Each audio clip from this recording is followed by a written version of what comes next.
radio frequencies and on QTV. Please follow us on Facebook and on YouTube at Q95 FM Radio. Share the live, like our pages, or on-air phone numbers are on the homepage of our website at www.q95da.com. Get the latest breaking news and reviews on Q95 because you know it's true if you hear it on Q. We continue to revive the spirit of graciousness, love, peace, prosperity, and unity among our Kalinago and Afro Caribbean brothers and sisters. This is, in fact, our 24th Global View on Q show for 2026, and we continue to engage with our local, regional, and global Q family listeners and friends of Dominica. I'm Sheridan Gregoire, Mr. G. With me tonight is my co host, Justice Dr. Irving Andre, prominent agronomist and environmental advocate, Atherton Arthi Martin, Tony Edwards. You hear a lot from him tonight, a prolific Dominican businessman, and my schoolmate, Herbert Suki Winston. Good evening to all of you gentle people. Tonight, we continue to discuss the essential ingredients for local business success in Dominica towards building a prosperous nation. I think every Dominican would like Dominica to be, in fact, a prosperous nation. So here are some talking points or questions that I will put to my guests, my panelists tonight.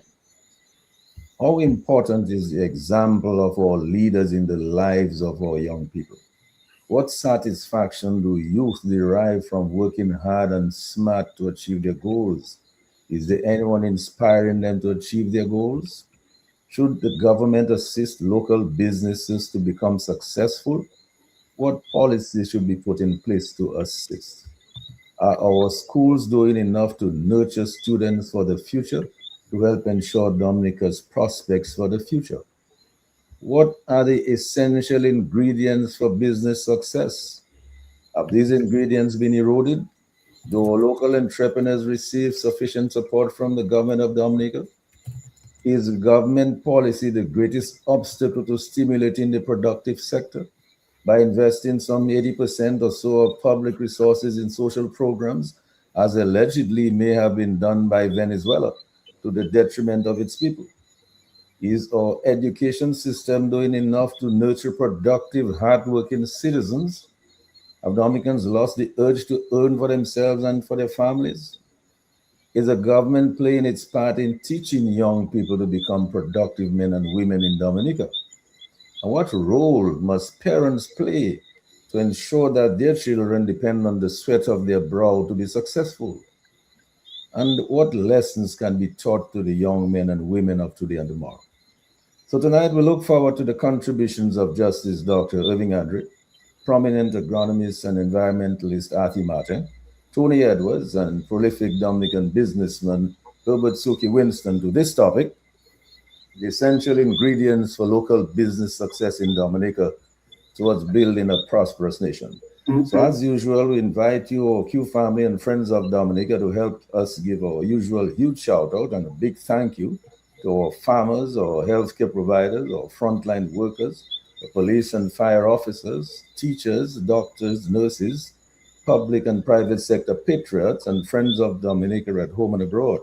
We welcome each and every Dominican and friend of Dominica to the Global View on Q. We embrace you wherever you are, in every nook and cranny, in every village, in every community at home in Dominica, in the region and globally. So thank you tonight, Sherwin, for keeping us on the air. Thank you, Lambi, on the console directing the traffic. We will take your calls. As you know, the people's voice is always a priority on the Global View on Q. So I go now to Justice Dr. Irving Andre for his first comments on the topic, the essential ingredients for local business success in Dominica towards building a prosperous nation. Over to you, Dr. Andre. You need to unmute your mic. Your mic is muted. Yes. Once again, good evening to the esteemed guests and your listeners. I should indicate to you that I'm getting a little feedback. So I don't know if that is on my end or on your end, but hopefully it will dissipate as we go around. Obviously, this is a very important topic from many different perspectives. the ingredients of success. What are the ingredients of success? Very few topics can be more relevant and pertinent today than to meditate or to talk about those ingredients. Why? Because to a significant degree, although we have young folks and elderly folks like Mr. Whitnell Louis and obviously Mr. Suki and others who are still engaged and who still manifest those wonderful components of success, which certainly would indicate perseverance, hard work, dedication, or humility. I can indicate to you that a few weeks ago I was traveling to Newtown, minding my business in the proverbial way.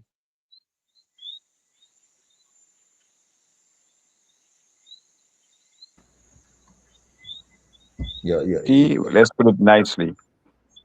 He is not looking at fourscore, the age of fourscore. He is not looking at that age with a pair of binoculars. Neither is Mr. Martin looking at that age, that milestone, with a pair of binoculars. They have seen it very close up, and I believe I would. your internet keeps going in and out, Irving. Yes, yes, you couldn't get it. So, tell you what, I don't know if you want to move on to another speaker, and let me see if I can work out the bugs from my computer, and you. Okay, well, let's do that then. Okay, so if you're hearing me, we will do just that. Let me then go over to Arthie Martin, because Arthie has been around for a long time, just like I have been, and Suki has been, and has been observing what is going on in this economy, in this space. Arthie, your thoughts on the topic here tonight? Well, thank you so much for having me on, and I'm particularly pleased to share the panel with a, another near octogenarian. I am already an octogenarian and a young man, youth, and yourself, Sheridan. I'm not going to dabble in the numbers when it comes to you. You look like you're 42. Oh, don't Um, don't don't tell them my age at all. I Yeah. will not. I promise Thank not you. to. Yeah. And of course, there's Irvin Andre, who's an inimitable, and it seems to me that he's found, that proverbial fountain of youth as well.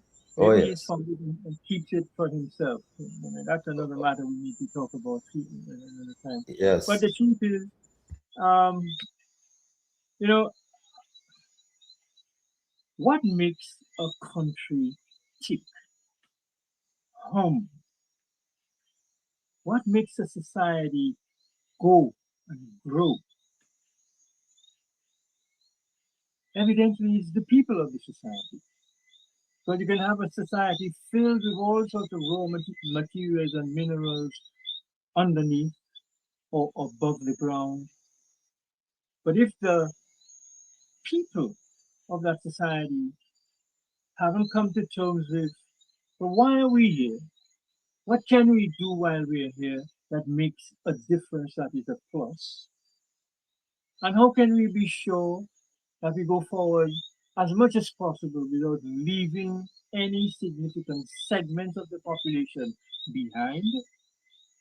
And for me, very important, how can we go forward without destroying and hence denying future generations access to the same wonderful resources that we would end up using to make our progress forward? So these to me are the pillars that set the fencing around why the people of a society have to come to grips with what are we doing here, how are we going to manage our lives here, and how are we going to do it in a way that makes sense for us, for our children, and our grandchildren.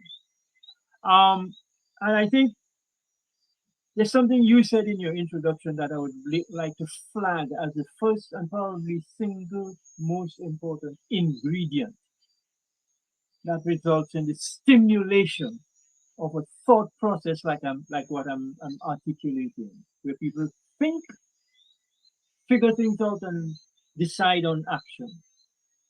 And that single item is your home, your neighborhood. Somebody came up with this phrase, it takes a village to raise a child. But who raises the people who raise the child in the village? Who, if it's a village to raise a child, what does it take to raise a business? What does it take to raise a sector? And I think if we ask those kind of deeper questions, it will come to us that,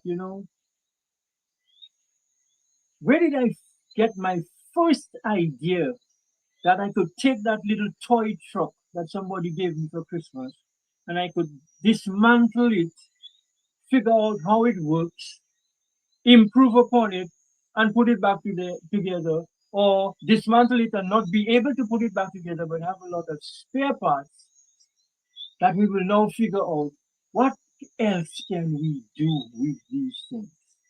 So, I mean, that's probably one of the earliest indicators that somebody has allowed that kind of thought process. Because your parents could have said, leave the truck alone, somebody gave it to you as a gift, don't destroy it. Or somebody else could have said, hey, Sheridan is a little boy and he seems to be displaying interest in how things work.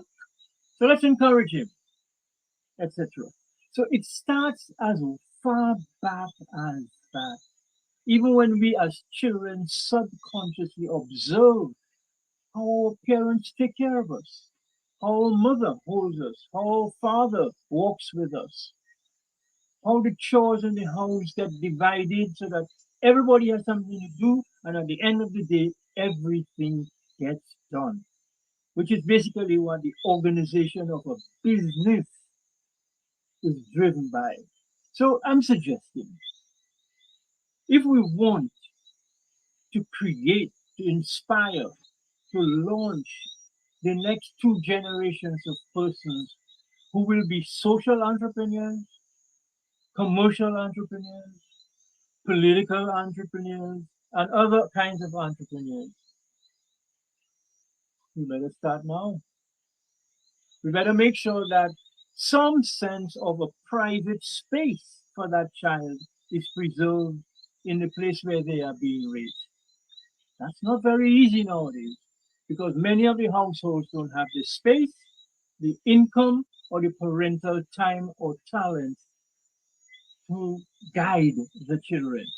So it would seem to me, although it may seem a long hop away from creating jobs, generating revenue, etc., etc., that's where it begins.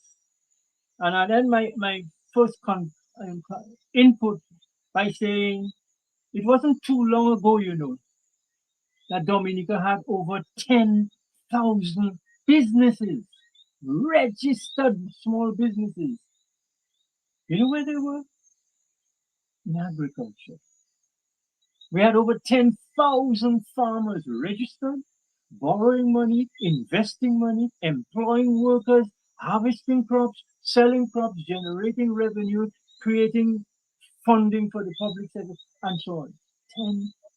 10,000. Less than 2.5 decades ago. Tony maybe was not even born yet. Where did these folks come from?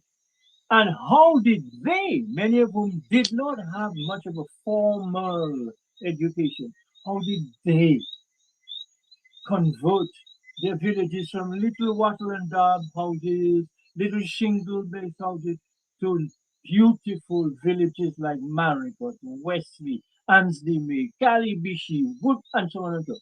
How did that happen? These were entrepreneurs. And how did they instigate and inspire in their children, even while they were working and helping on the farm business, a love of education, a love of spirituality, a love of community involvement? Too often we leapfrog over the locations of the answers to our present problems, trying to find them somewhere else, when in fact the answers, the systems, the personnel, they're right here. How do we release that energy again? Because it was released once before.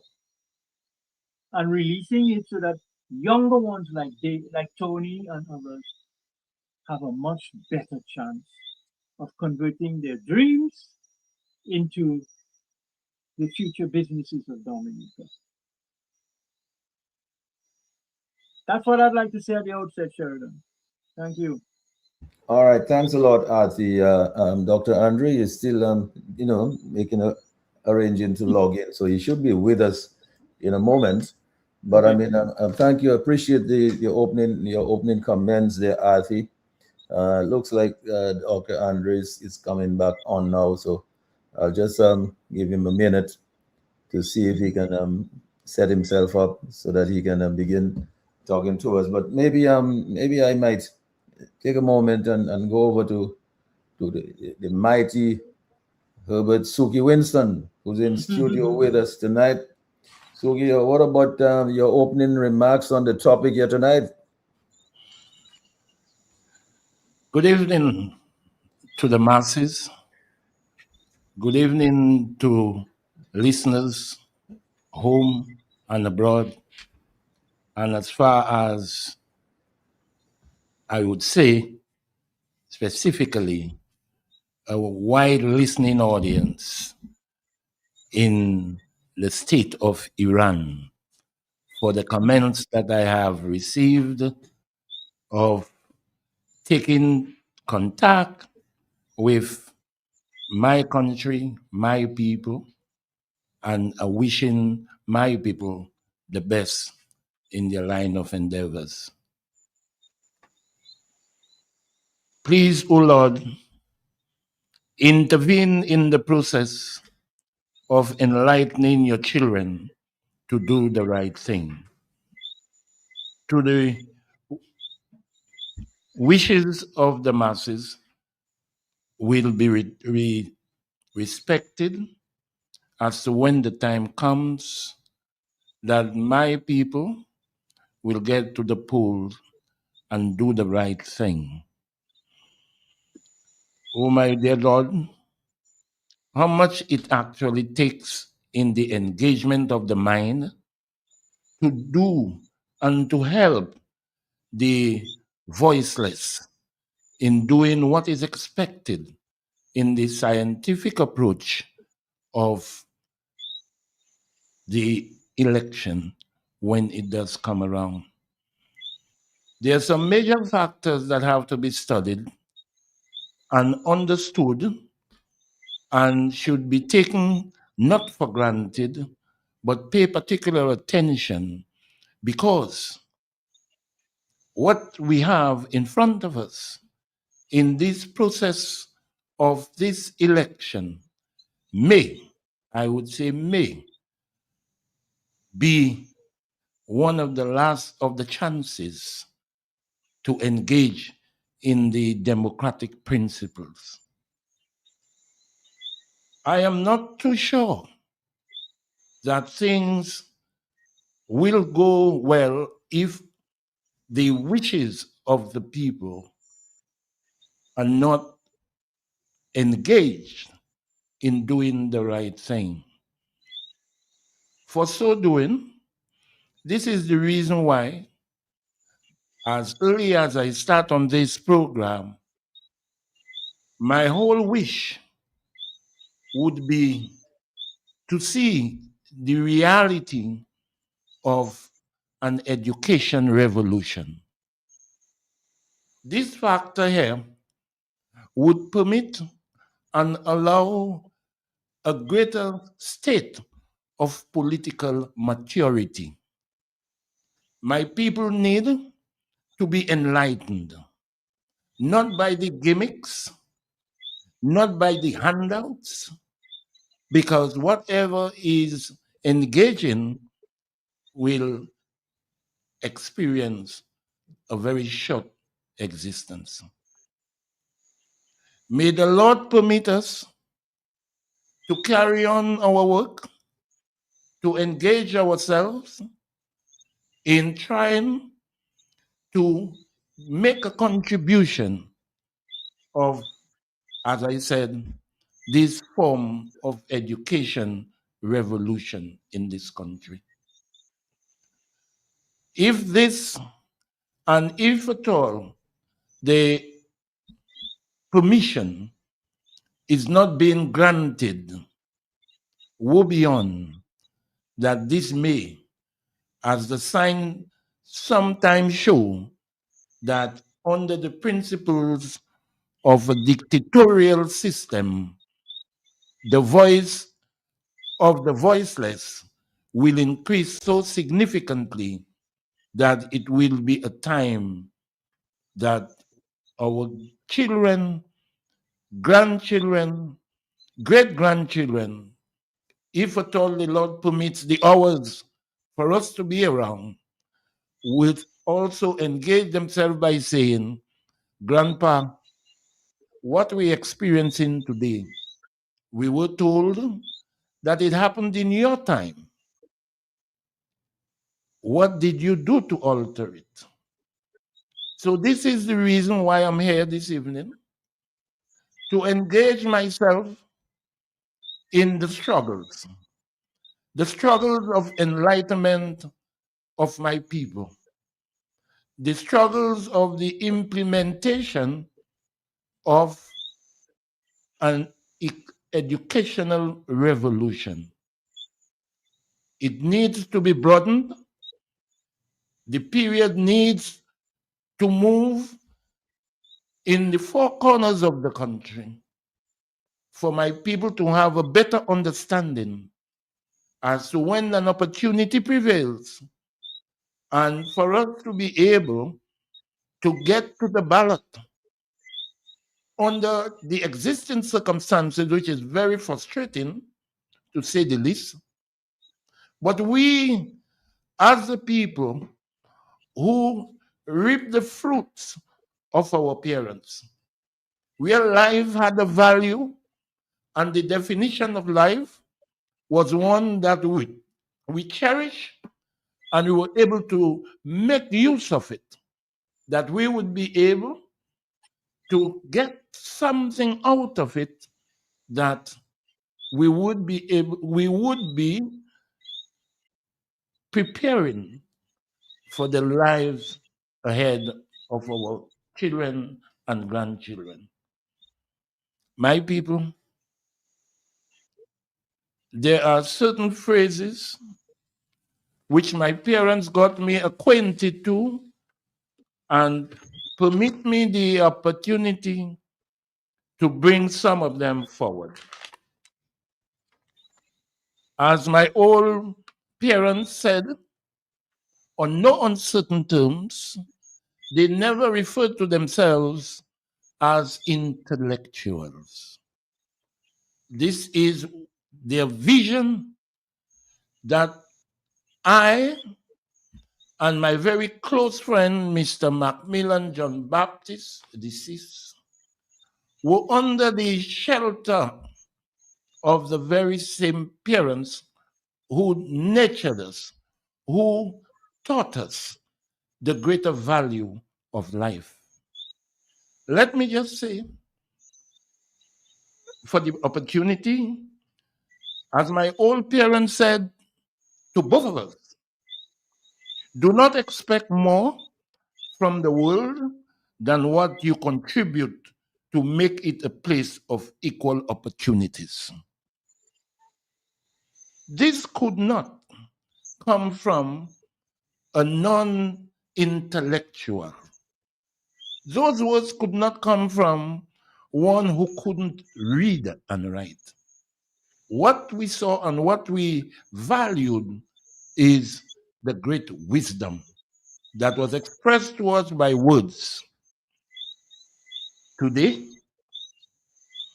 there are many factors that confront us. And I am proud to be the recipient of a vision that my parents said to me, and also said to themselves,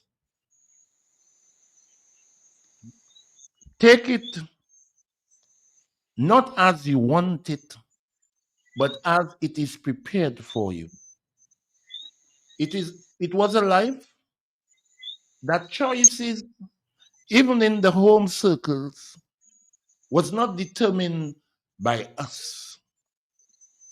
We were prepared to accept, even in the diet, that we were not given the opportunity to decide what we would like for lunch or what we would like for dinner. That opportunity never was available.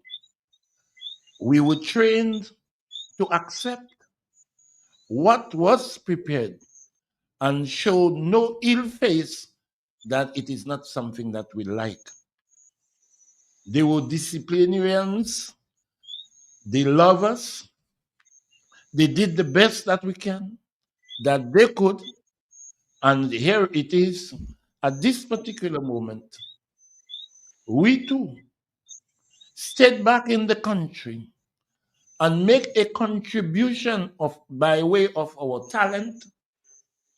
And I pray to the Most High that my other co-partner will enjoy the dedicated service that he gave to his family, to himself, and to the country on a whole.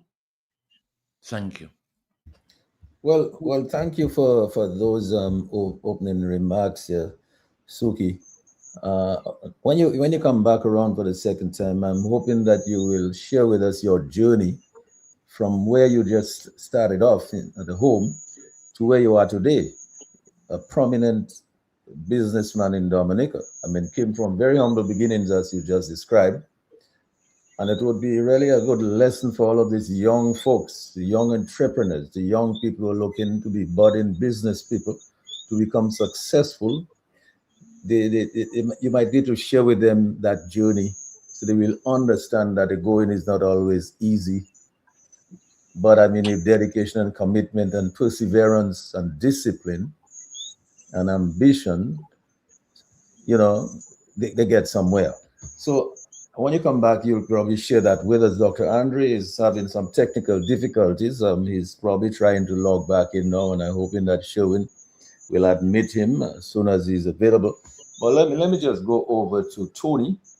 Tony is the new kid on the beach. You know, he is the younger generation that is now looking for opportunities. And I think Tony, in his business, is a kind of business that is looking to assist other young businesses in seeking opportunities and finding markets and creating their profiles. But I mean, Tony, but maybe I might say age before beauty. And I might say, man, let me just go back to Dr. Andre because he's with us now. And I'll come back to you in a minute, Tony. So, Dr. Andre, your opening remarks. Well, let me say good evening to each and every one of you, certainly our esteemed panelists, your listeners, the bosses behind the scene, and everyone who's given us or contributed to where we are today. I mean, look at your panels, your panelists, Mr. G. You have Mr. Suki, you have Athi Mata, both very well known gentlemen, both very highly admired for their dignity, for their hard work, for their dedication to the cause of an honest, productive, prosperous Dominica. And that is what we want.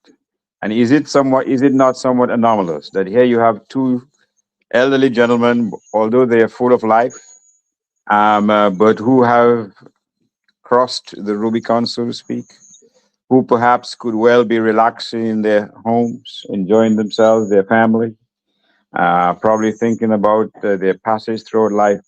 But here they are on a radio program sharing their wisdom, which could benefit all of us. Now, let me say this. If you look through our history, our education as a nation, we can think of certain sayings, certain truths which were passed down from generation to generation, like something you inherit. In an older generation, for example, many of the young students at Rosa Boys School or the grammar school or whoever, They were taught one simple truth: you are the artificers of your own future. In other words, you will determine to a significant degree what you make of yourself. Others will remember that saying, as you make your bed, so shall you lie on it. Not as your government or not as your mother make your bed, so shall you lie on it, but as you make your bed, so shall you lie on it. Others may remember, for example, that you make hay while the sun shines. In other words, you make the best of whatever opportunities come your way, irrespective of the hardships. And some of your listeners, Mr. G, may recall that Rome wasn't built in a day. You don't get rich overnight. You don't get rich by milking a cow you do not own. You don't get rich by using taxpayers' money and putting it to your own personal use. You don't get rich by filtering or pilfering from the state coffers to enrich your own self. These are the foundational pillars on which an independent Dominica was built. And to the extent that we do not continue to pass on these belief systems, to the extent that we do not continue to pass on this philosophy of life, this philosophy of success, then we are doomed indeed. I was listening to one of your radio programs, Mr. G, and there was a discussion about the recent budget enactments. And that there was a discussion about the tax reforms, so-called reforms. And one of those reforms involved the imposition of a flat tax. Now, any economist worth his salt or any person who have any history of economics or accounting will tell you that a flat tax is perhaps the type of tax which will most fully benefit the rich. I think that has been well known to persons in the field. It has also been well known to persons where such a tax has been instituted. That is to say, if everyone across the board pays a certain tax percentage, it is simply a matter of common sense who will benefit the most. But if you have an economy, if you have a leadership that gives the maximum benefits to the richest of us, then clearly you see a significant problem right there. If you have an economy or a leadership which cherry picks or hand picks those who will get business concessions, then you are dooming a significant portion of the business community to a life of perennial servitude.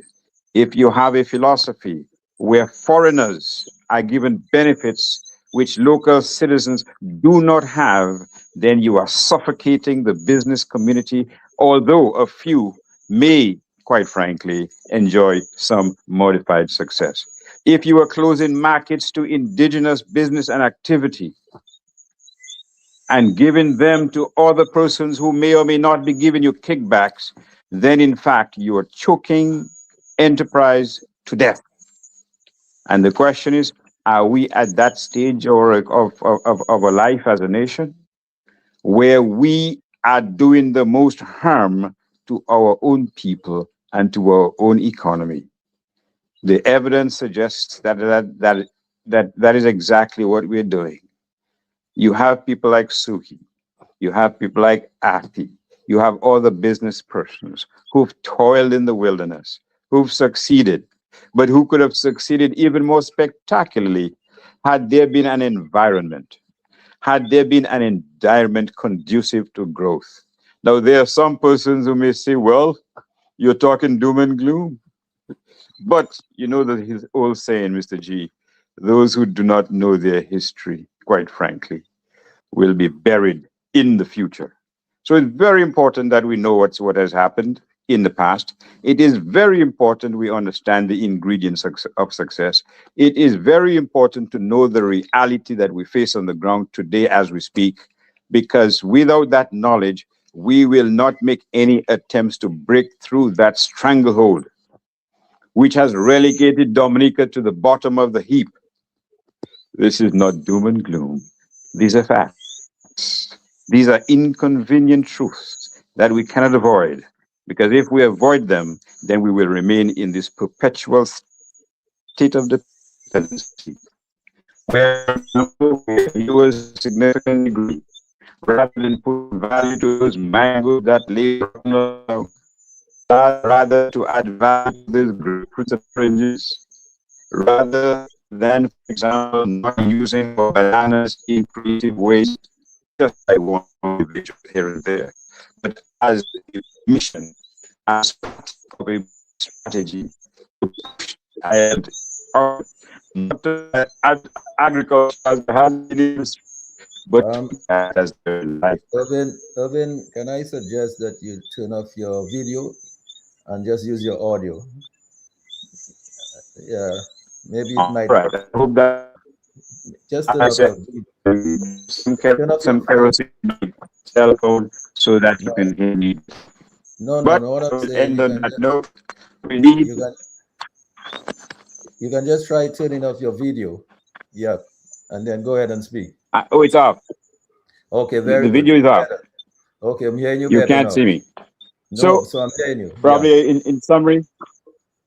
in summary, we need a bold, clear vision, a vision motivated by the successes of the past, a vision motivated by the future as exemplified by the youngest panelists this evening, and a vision which embraces the intricate or the intrinsic value of every Dominican as opposed to relegating huge sectors of it to the sidelines at the time that others seem to have an affinity or an ability to dominate. Broke, get rich overnight, and disappear into the wilderness. Thank you. Oh, well, thanks a lot, Dr. Andrew. Now, your because where you are, probably your internet may not be very strong. It is probably better to leave the video off and just use the audio because we were hearing you very, very well once you turned off your video. So, thanks a lot for your opening remarks. Tony, well, you've heard some of the remarks made by Arthi, by Dr. Andre, by Suki so far. You're in the business now. You're up and coming. Your thoughts on the enabling environment, I mean, and what it is that you really need to be successful in this environment. Okay, thank you for having me. Like you said, I'm Davidson Tony Edwards, and I run a business called Shop DM, where we work with several businesses in the across the economy. We are an enabler. We offer e-commerce and payment tools. Yeah, so I'll happily share part of I'll share whatever I can share to contribute to the leaders tonight, to the listeners tonight. Yeah, my contributions will be exclusively from the perspective of the business environment. I mean, I have my political views, but I'm here to talk about the business element. But yeah, I agree with a lot of what you all have said, which is that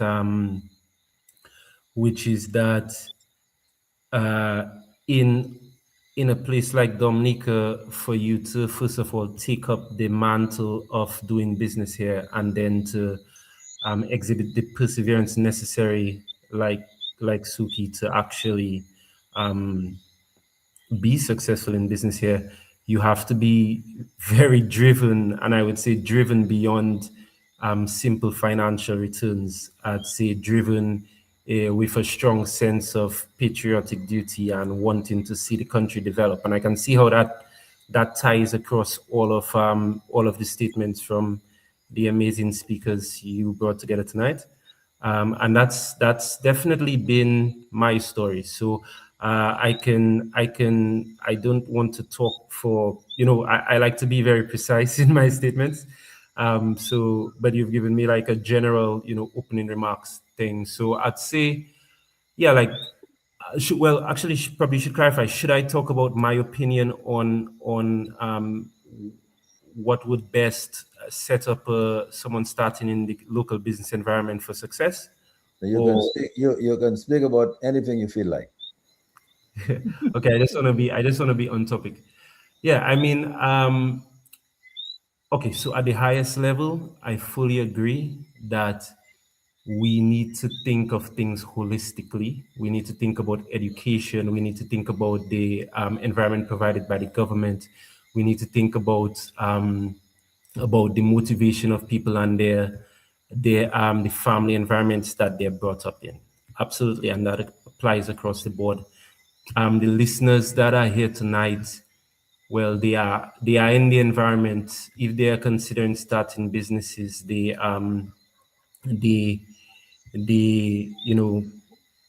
not about how they're being brought up right now. So what I can say is I've learned, like, we've been running a business here for 6 years, and I've learned that in choosing to do business in Dominica, you have to be clear about the context. And then your strategies for success kind of reflect off of that. So one of the main things about the context is that the domestic market is very small, right? We're talking about 70, 80,000 people, 60,000 people. And for every one of those constraints, like the market being small, you need a strategy like the balancing strategy for that is try to access an export market. So for example, our company has gotten into selling tickets for events as well as the other e-commerce activities that we do, and that helps us. That ties us to diasporan spend, because a lot of diasporans are the ones who purchase tickets. So yeah. So again, be realistic about the environment in that the market is small, and I would say plan to export in some sense as quickly as possible.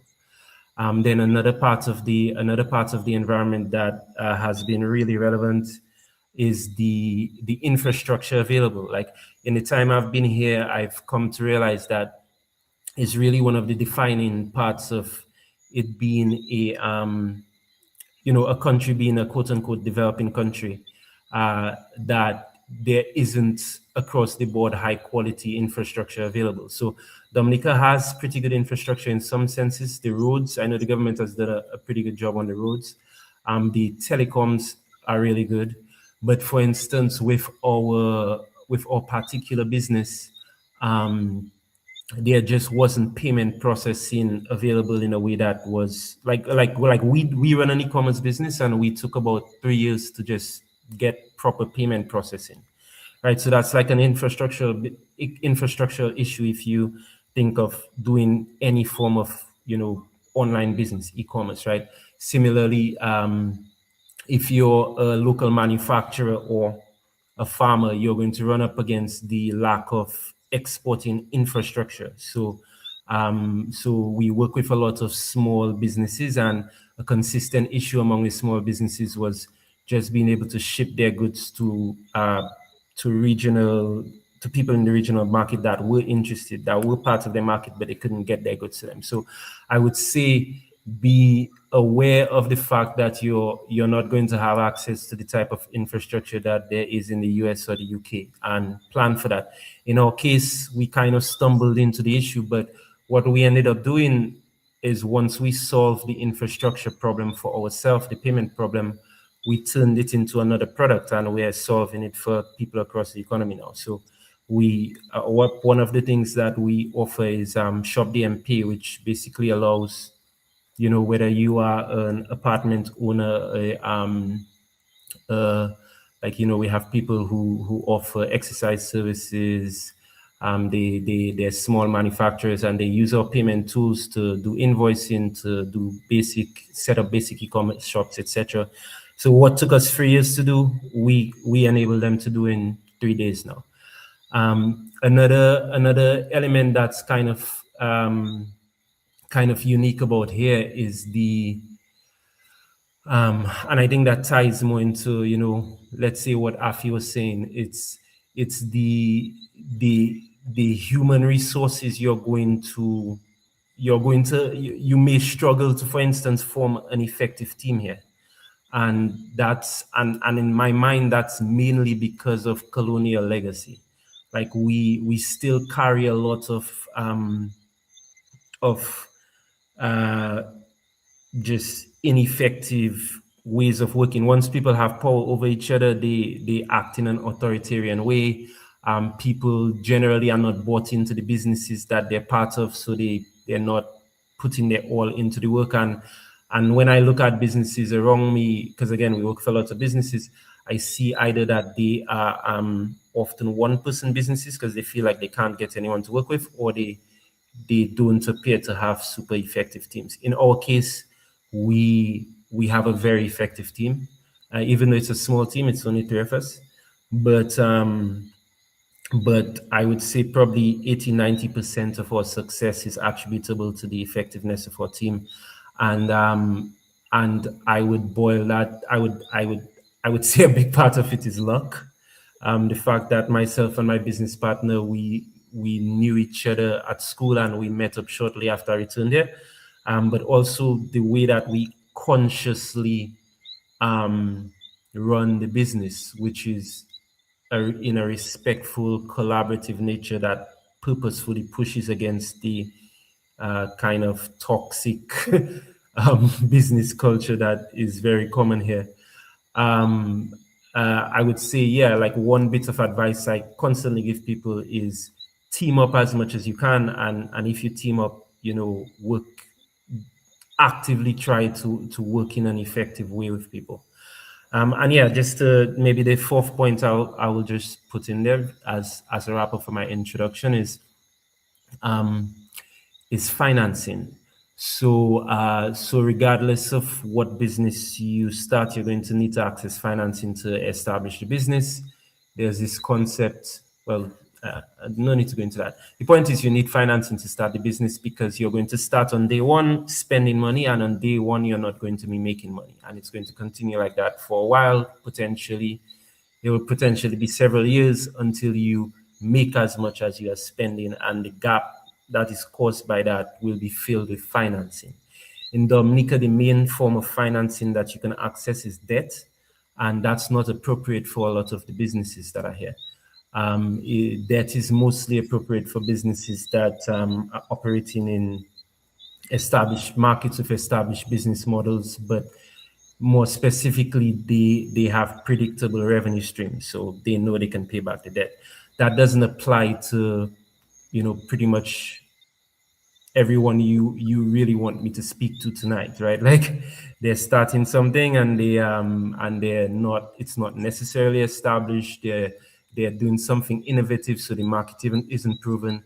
And that's why there are other financial instruments, for example, equity investment or grants.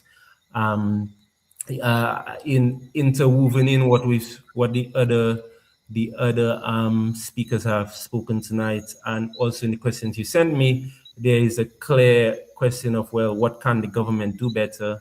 The government can definitely provide financing in a more effective way. It doesn't actually take much financing for you to transform the chances of businesses. For example, if you have before I returned, I encountered some officials from Botswana, and they told me about the Botswana Innovation Fund, and that was a government established fund in Botswana, which was capitalized with something like maybe about $1 million US a year.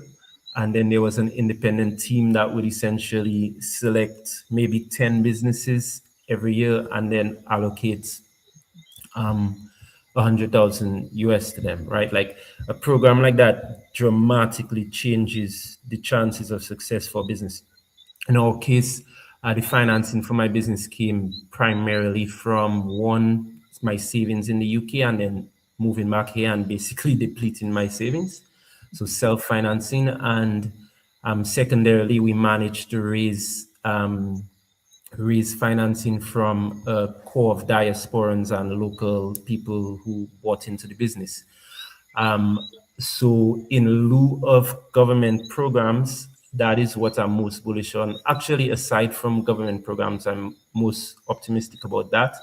which is the diasporans, like the diasporans who are listening to this radio show right now, can organize themselves into effective financing instruments and create financing options for persons locally. So yeah, I would say basically tapping into an export market, building effective teams, being aware of the infrastructure traps, and strategizing about how you're going to access financing other than debt would be, 4 of the tips I would give to local entrepreneurs. Well, thanks a lot, Tony, for your opening remarks. Very, very deep, very fundamental. But let me just go to Arthi. Arthi, Tony did mention about the environment, the enabling environment that he found when he returned. He did also mention the question of support and the ingredients. In fact, he dealt with the ingredients for success. But Arthi, do you believe that the ingredients for successful business in Namdeka have been eroded over the last certain number of years? And do you believe that our local entrepreneurs receive sufficient support from the government of Dominica, as Tony was just describing? Well, we often forget a very important historical point in that regard, and Tony is absolutely on point. How was the banana industry financed? After the kickoff from the British Development Division and so forth, that was a self-financing industry. Farmers allowed a deduction from their income to be taken every paycheck, which went to the funds at the Bananas Association and other associations to purchase the inputs, etc. They provided the financing for their growth at the farm level. They had the land, they provided the labor, and the peculiar arrangements of deductions from their revenue to meet their more capital needs allowed the capital issue to be addressed painlessly. It got to the stage where if you were a farmer performing well, you had access to increased lines of credit, zero interest, because it was drawn down against your sales. So the incentive to produce more was built into the arrangement for financing. That is why it was a relatively painless thing. In fact, the Division of Agriculture and Extension Department had great difficulty dissuading farmers from going into bananas, which everybody wanted to do, when their lands were not suited to bananas at all. And the reason that they were so excited by the banana process, it was self-financing. Once they got registered as a grower. So that's really important. How do we build on that kind of self-financing model, which is not a model we hear reference to at all in budget speeches, in agricultural policy speeches, or in financing speeches at the various financial institutions. So I really feel sometimes the thing is staring us in the face, and we need to find a way to do that. Tony also mentioned the question of infrastructure and the challenge of infrastructure. There was a tropical storm in 2015, followed by a hurricane in 2017. Up until today, in some of the most highly productive areas of Dominica for yams, panniers, dasheen, plantain, bananas, etc. Those roads were never cleared. And I'm not talking rebuilt, They were never cleared. So the little shoots of grass and saplings that grew up from 2017 are today big trees growing in the middle of what was a feeder road.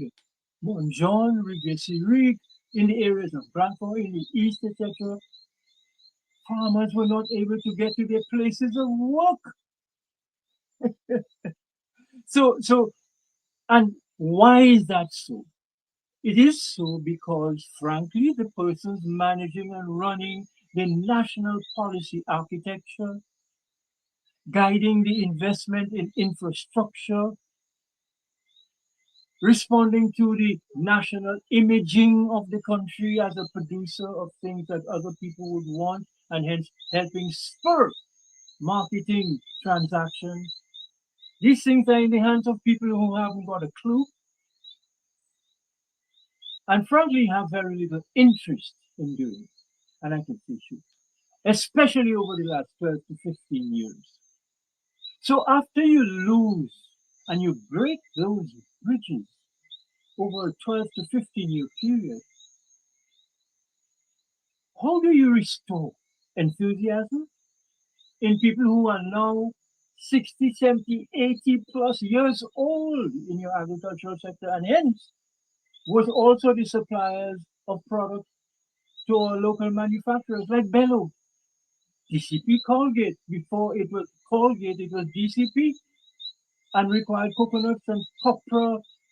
Where do you think that came from? It also came from those people who had to get to their farm. So in other words, over the last 12 to 15 years, we have most effectively dismantled the infrastructure of our economy. Instead of setting out methodically to rebuild that, which is not a very glamorous thing, I mean, roads and bridges and so on, we have chosen instead to focus billions of dollars into building some sort of symbol of progress and international effort.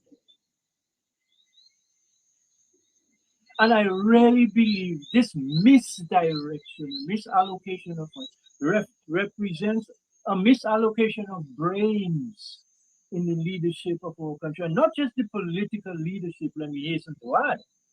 Because while there are great and wonderful young professionals speckled throughout the public sector, there are a lot of awful senior managers located at critical decision-making and resource allocating points in the system who are interfering with the efforts of younger, more enterprising public servants. That is an issue. So when Suki talks about, and when he prays to his God for a shift that would allow for a new mindset that allows people with competence and capacity the space and the room and the resources to do their work, that's the significance of it. But even that we have lost. Even that we have lost. So I'd like to suggest a couple of things. The resource problem in our society, let me put it this way, can be solved because I'm going to assume, act on an assumption which may be flawed, that there are still billions of dollars from the sale of Dominica passports sitting somewhere. That is the assumption, that there are still a lot of dollars sitting somewhere from the sale of passports, because we did sell over 50,000, close to 80,000 passports in the last 15 years. I'm saying small businesses like Tony's and the many others, medium-sized businesses like ours and many others could have benefited and have made this proposition to a few of the policymakers in the country today and several of the senior managers of institutions.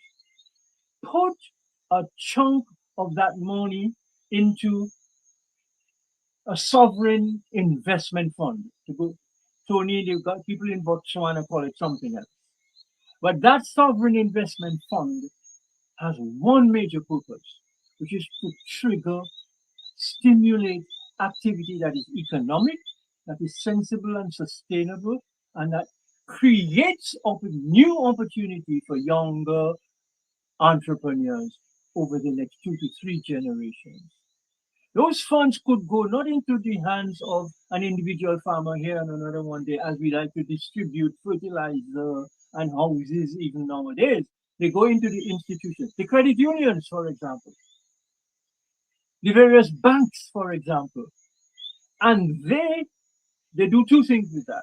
Number one, they do a rigorous auditing of their accounts to the productive sectors of the society and offer a significant writing down of the debt associated with all these investments, using as the guarantor of that write down the investment funds. That would do two things. Immediately, the monthly mortgages against all those debts, I'm talking about debts for education, debts for health, debts for business, debts for travel, vacation, all of these things. So you suddenly have a surplus of disposable income available in society. But it's not just free. If you benefited from a sovereign investment fund, there are certain obligations that you now must commit to, a certain portion of the money must be reinvested in the business. Certain portion must be reinvested in training new persons, developing new talent and skill pools to go into your and other businesses and so forth. In other words, if there is a sense of purpose and vision in the leadership of a country, a tiny one like ours, these are things that can happen instantly. We just had a budget. A budget speech is all that would be required to trigger and enable such a massive reallocation and assignment of wealth in the society. And you could do the same thing with education. You already have a campus sitting down there which used to house 1,200 full-time students. You mean by now, after how many years of giving it away, we cannot have a school of forestry in which we are a leading Caribbean nation, a school of local government and cooperatives of which we are a leading nation, a school of music, art, and entertainment of which we are also a lead. In other words, we could have used the same facilities, changed the purpose, and restored such enormous economic and other activity in that part of the island. It would have, like Ross, quickly achieved 30% of the GDP of Dominica. So we're not talking magic. We're not talking airy-fairy.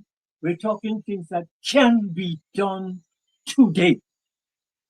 And the only reason, I would say, the big reason why it's not being done, because those with the power to decide don't want to do it because they want their wealth issues to be continued to be looked after, while the wealth issues of young entrepreneurs and not so young entrepreneurs become discarded, dispensable.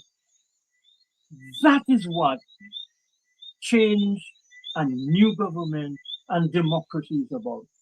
Because that is about spreading the wealth. Democracy is not about gift giving, not about handing out envelopes with money. It's about enabling. We have the money. Let's just do it. Thank you, Arthi. I want to go to Dr. Andre briefly before we take a break. Dr. Andre, if you're hearing me, you can unmute your mic, because I wanted to get your comments based on the comments you've heard from Suki, from Tony, and from Arthi. The further comments on the enabling environment, and then what it is that could be done to help business. You made a comment, for example, on the one provision in that budget. I mean, do you see anything else in that budget to help to stimulate the growth of the mainstays of our economy? Personally, and I'm probably myopic, but I'm not too sure that I see anything foundational or transformational, to be quite honest with you. One of the things that there's been passing reference to is the whole question of our image and our standing in the regional and international community. If in fact we are stigmatized, if in fact we are known as somewhat of a pariah state, if in fact we are known as a country which had a rich history of production and creative energy, but we've now focused our energy to selling passports, unfortunately, to the detriment of our community, then quite frankly, that would be a very negation or an abortion of the kind of enabling environment we need to ensure that our young entrepreneurs will have a market to sell their goods. The fact of the matter is, and the right kind of reputation has to be nurtured and it has to be cultivated. That is the responsibility of our leaders. Trade exhibitions, persons visiting your island. We talk about various sectors that could be grown. What about the literature section? For example, we've had some prolific, well-known writers in our midst, quite frankly. And unfortunately, what we've seen, whereas some persons within the literary environment would come to Dominica to visit the home, for example, of a writer such as Jean Rees, such as the birthplace or the stamping ground of a Phyllis Yarolfrey, or other local writers, quite frankly, these are being torn down. So we are acting like barbarians. We are destroying our own culture. Our historical experience is being torn down. If you look at countries such as Barbados, Curacao, and others within the region, and see the meticulous way in which they preserve those artifacts of their history, which in fact is a drawing for many persons who are increasingly conscious of issues related to history, related to production, related to how far we've traveled, the road we've traveled. What about cottage industry tourism, for example?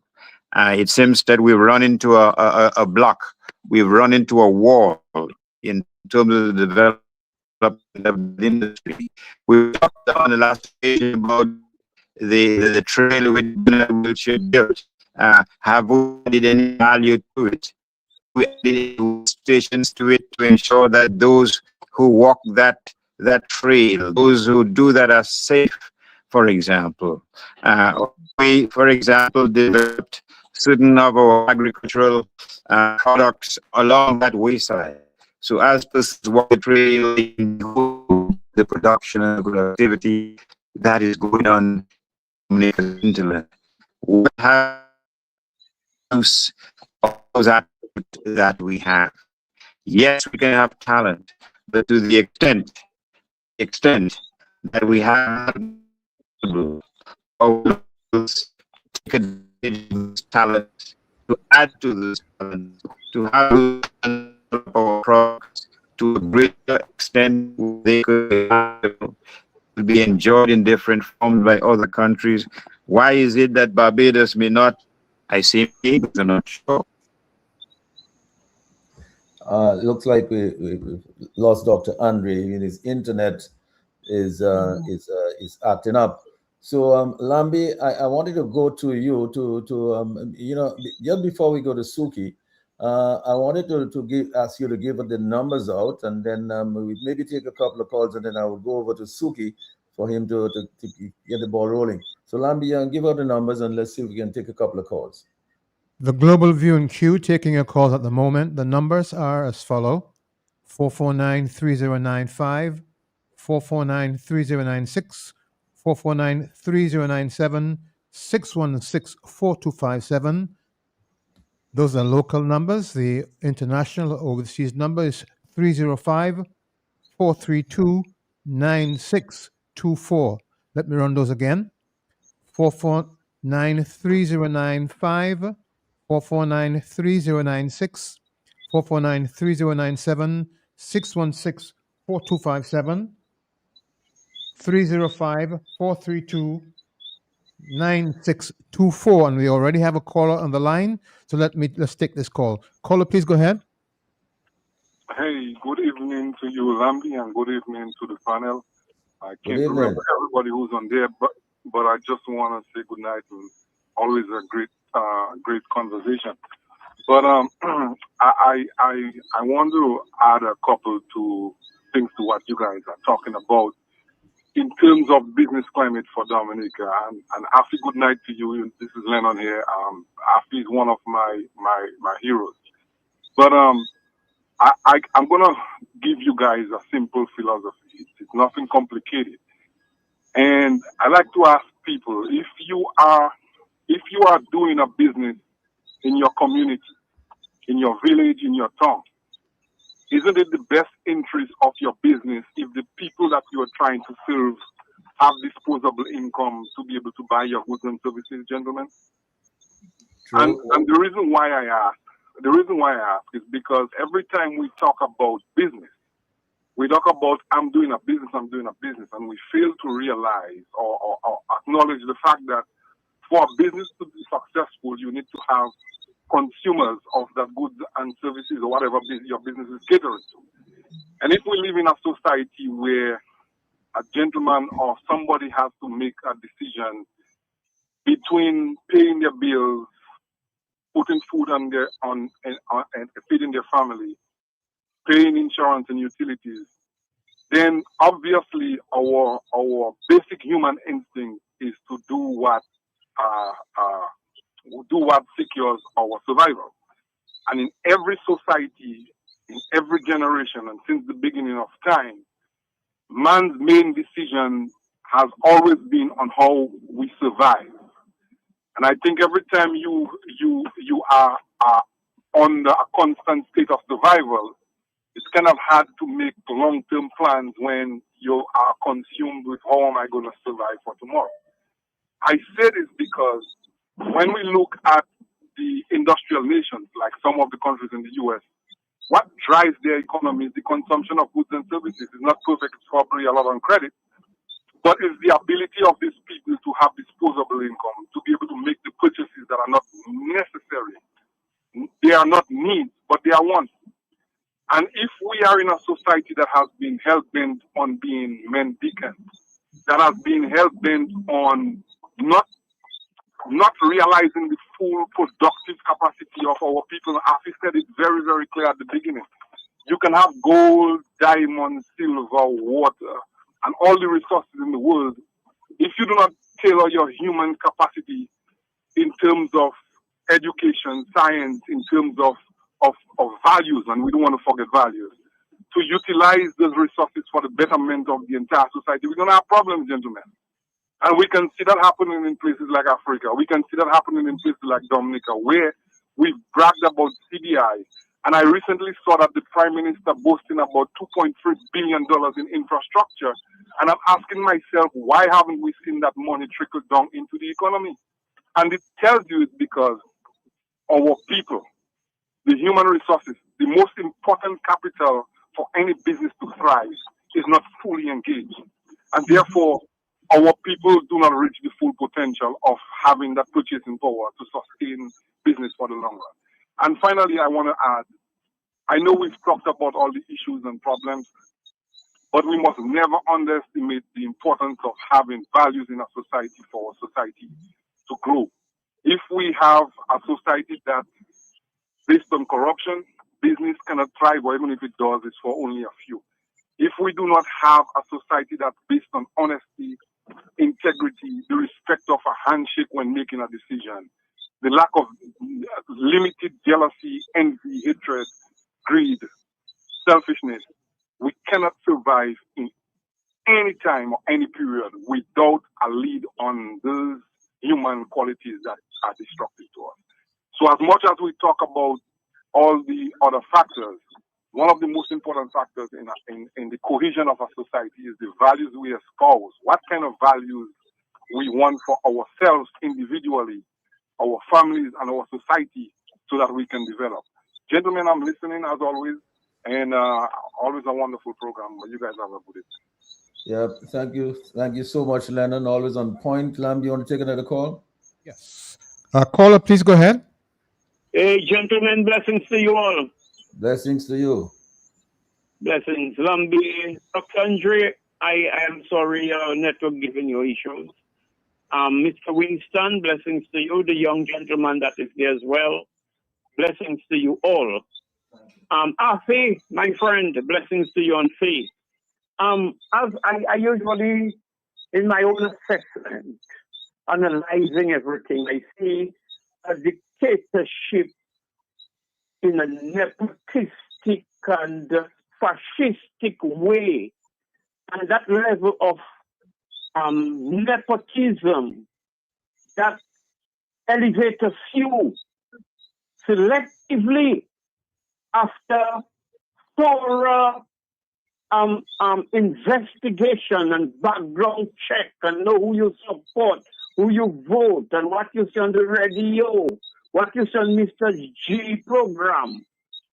When these people are being elevated, the few, the majority that are being deprived from the resources of the state, from receiving the resources of the state to elevate themselves, they cannot contribute to the few that were elevated. Then for the few to sustain, they have to get involved in drug trafficking, human trafficking, money laundering, because they get a taste of the life of the Rileys. So the madness that's existing in Dominica, where the preferential treatment for some people, and you know the Prime Minister is his godfather, or it's Gon Emanuel and Greta Emanuel, or it's two lawless guys that die in police custody. And then look at all that. A little child, 16-year-old, end up in a quagmire, if I may say, and look at in the manner in which, you know, the decomposing and all this kind of madness and police playing games, and all these things are the offspring of corruption, the offspring of the disadvantage when you put people at a disadvantage where they cannot survive in their own country because of greed. They say the love of money is the root of all evil. That is so evil. Money can spend itself. If you lock a vault and it cannot open the vault and say, look, let me do some evil.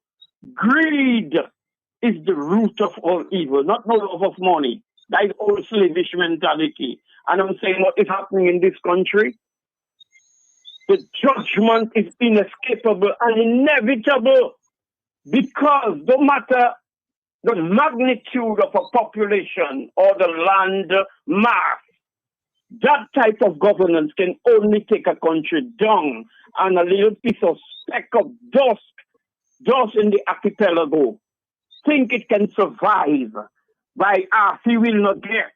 Oh, Dr. Andre, well, charge him a big money, come out overseas and think he'll pass through custom. Oh, blessings, World Bank give money after disaster pass to give to small business. No, I spent $2,000, almost $3,000 to make 8 requirements to get $6,666. No money for him. And this is how brutally blatant the Dominican lethal party is. And you see this country in a regression gear, like a reverse gear. And forward movement is for the few, and it's just back for the majority. This country is destined to hell if somebody can put a spoke in that rim. Thank you. And thanks a lot for your comment here tonight. Lambi, you want to take another call? No? Okay, so let me, well, if you, your image is a little small in the box in the corner there, but I mean, make me a high sign if there's a call, and I will come back to you to take it. But let me go over to Herbert Suki Winston. Suki, I know that you have some additional comments that you want to make on this subject here tonight. Go right ahead. That this platform that is made available, I am definitely going to take advantage of that, because success and the success that supposed to originate from the involvement in the very enterprises is the survival is totally questionable. Let me just say to the nation at large, a lot has been said about agriculture, quite a bit. Inclusive prices that the farmers are seeking and unable to achieve it and to experience it. This is only one factor. But agriculture in its own right cannot survive away from the family base. The elders of our generation do the cultivation. But if we had the right people in the right places, it would be clearly seen that under the areas that one involved in agriculture, it is some sort of micro production, small production, lack of competition, and you cannot attack the external market by one person putting 1 or 2 boxes on a boat and taking it across to Martinique, to Guadeloupe, and what have you.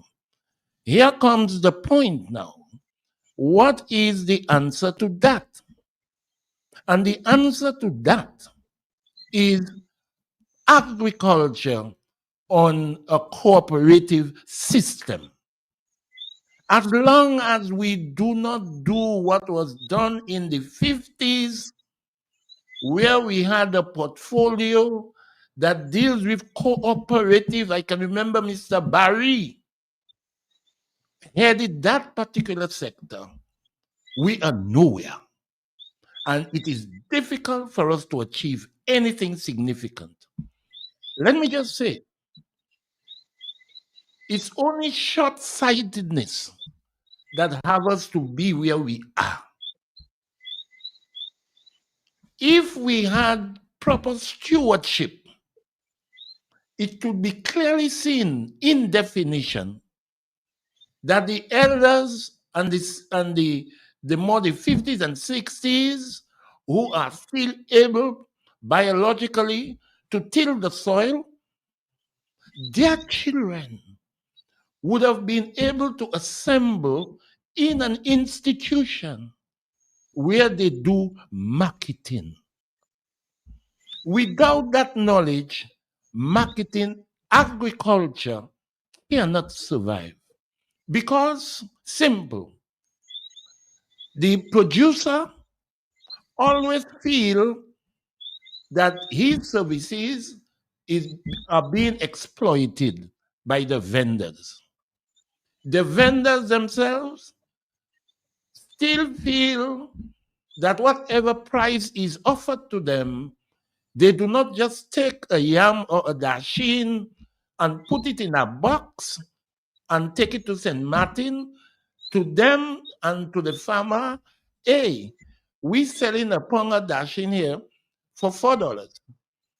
We are certain sure that you are getting somewhere in the region of $6. Because why the farmer is so critical about it is because he's not aware of what marketing is all about. Presentation of the commodity. The channels of getting the produce presented and packaged properly is one of the major factors that is not being considered. So this is the reason why, as long as we don't decide to get cooperatives to be taught in the schools for the young generation to know what is commodity presentation on the market, we don't stand a chance. Everybody will find themselves in the Roseau market, in a van, in the hot sun, no proper ventilation, no plastic packaging of the commodity. We do not stand a chance. This is one. My dear people, survival of business in this country is a science in its own rights. That in itself is not being taught at schools. Because diversification is where it is all at. If I'm being taken as a pattern and example, let me just say, for the survival of a gasoline station. The whole focus was to move the people so as they would be able to do a one-spot shopping. You stop in the supermarket, you go to the bakery, you go to the medical store, and basically one business is integrated into another. Let me just say to you, sir, I am losing my pants, to say the least, in the fuel retailing of the gasoline and the diesel. There is basically no survival in that. This is the reason why no banks will finance anyone to open a new gasoline station. The sequence of restructuring the retail prices is murderous. Today, you're being given, say, 15 cents on a gallon. You go and you stock up in a matter to meet the requirements, the needs of the motorists. Before your stock is exhausted, there comes a total reduction of 30 cents. So the money that you may have accumulated from the invoice price of the commodity, you lose it. And you have to get some money somewhere in a matter for you to continue business. It is totally unprofitable for the private sector to get involved in the fuel retailing business. This is the reason why, if you have to run an overdraft, after 3 months, the bank will call on you and you will just see a bailiff handing you a handkerchief and tell you, hey, you have to get out of that. And basically, this is how it goes. And see what is actually happening on the whole. This in itself is on that part of it. And I do not know. I am blind. I do not have the understanding.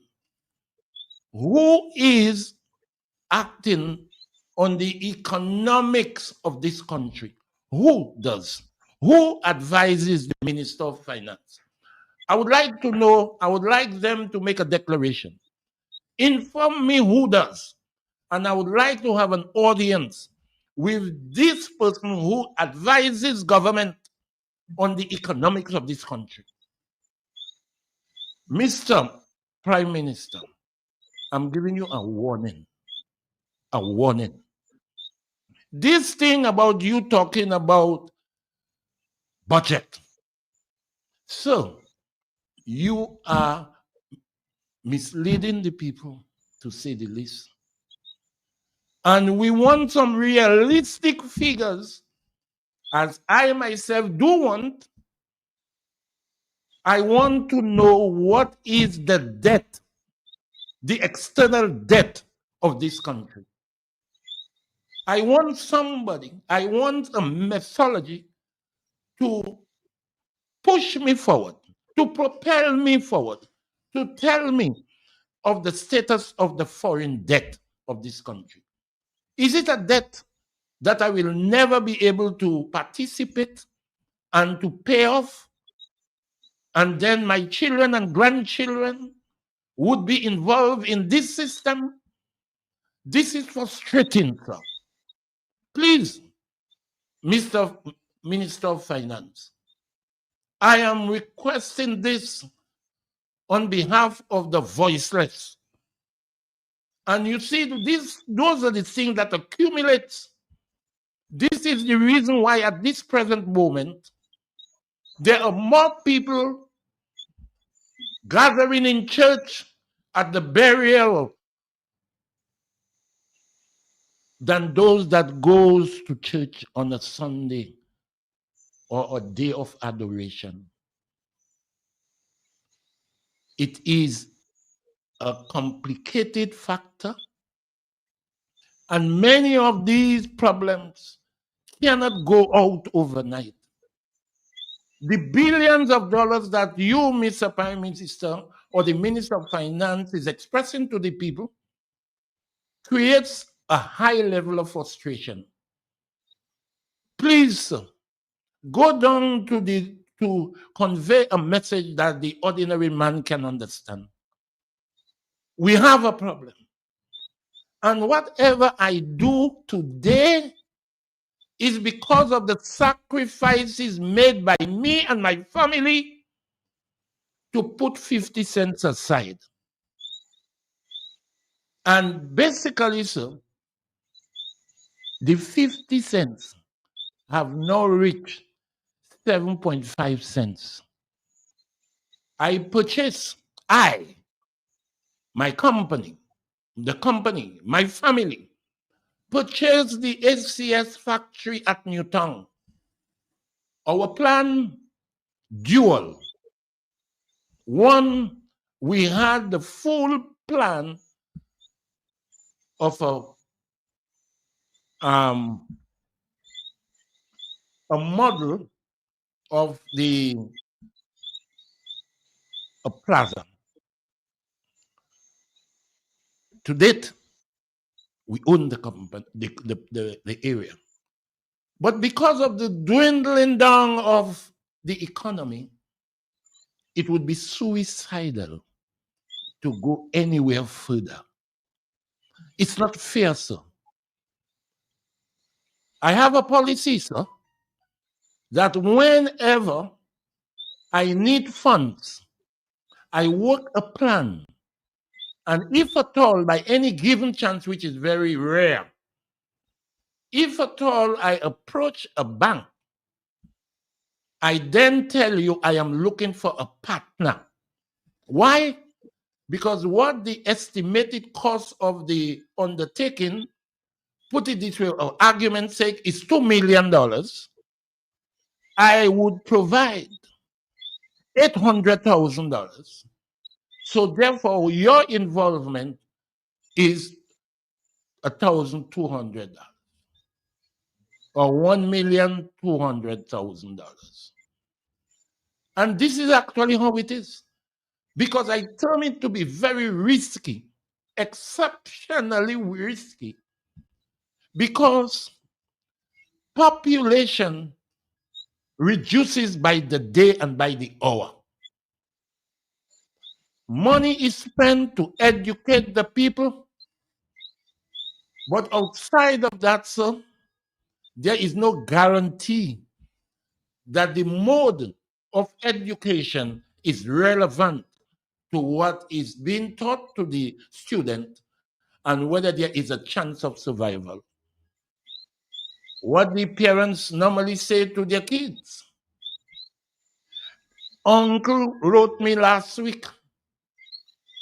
Uncle decided that he has an apartment in Curaçao or Aruba, and he can able to lodge, you can lodge there, somewhat like that.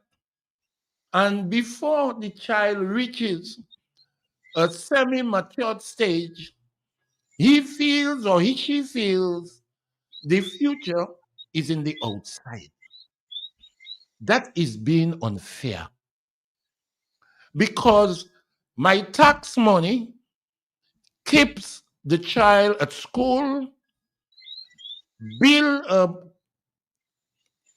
a school building, teachers are being utilized their services, and basically that's it. And when that child reaches the golden age of production, the child skips out.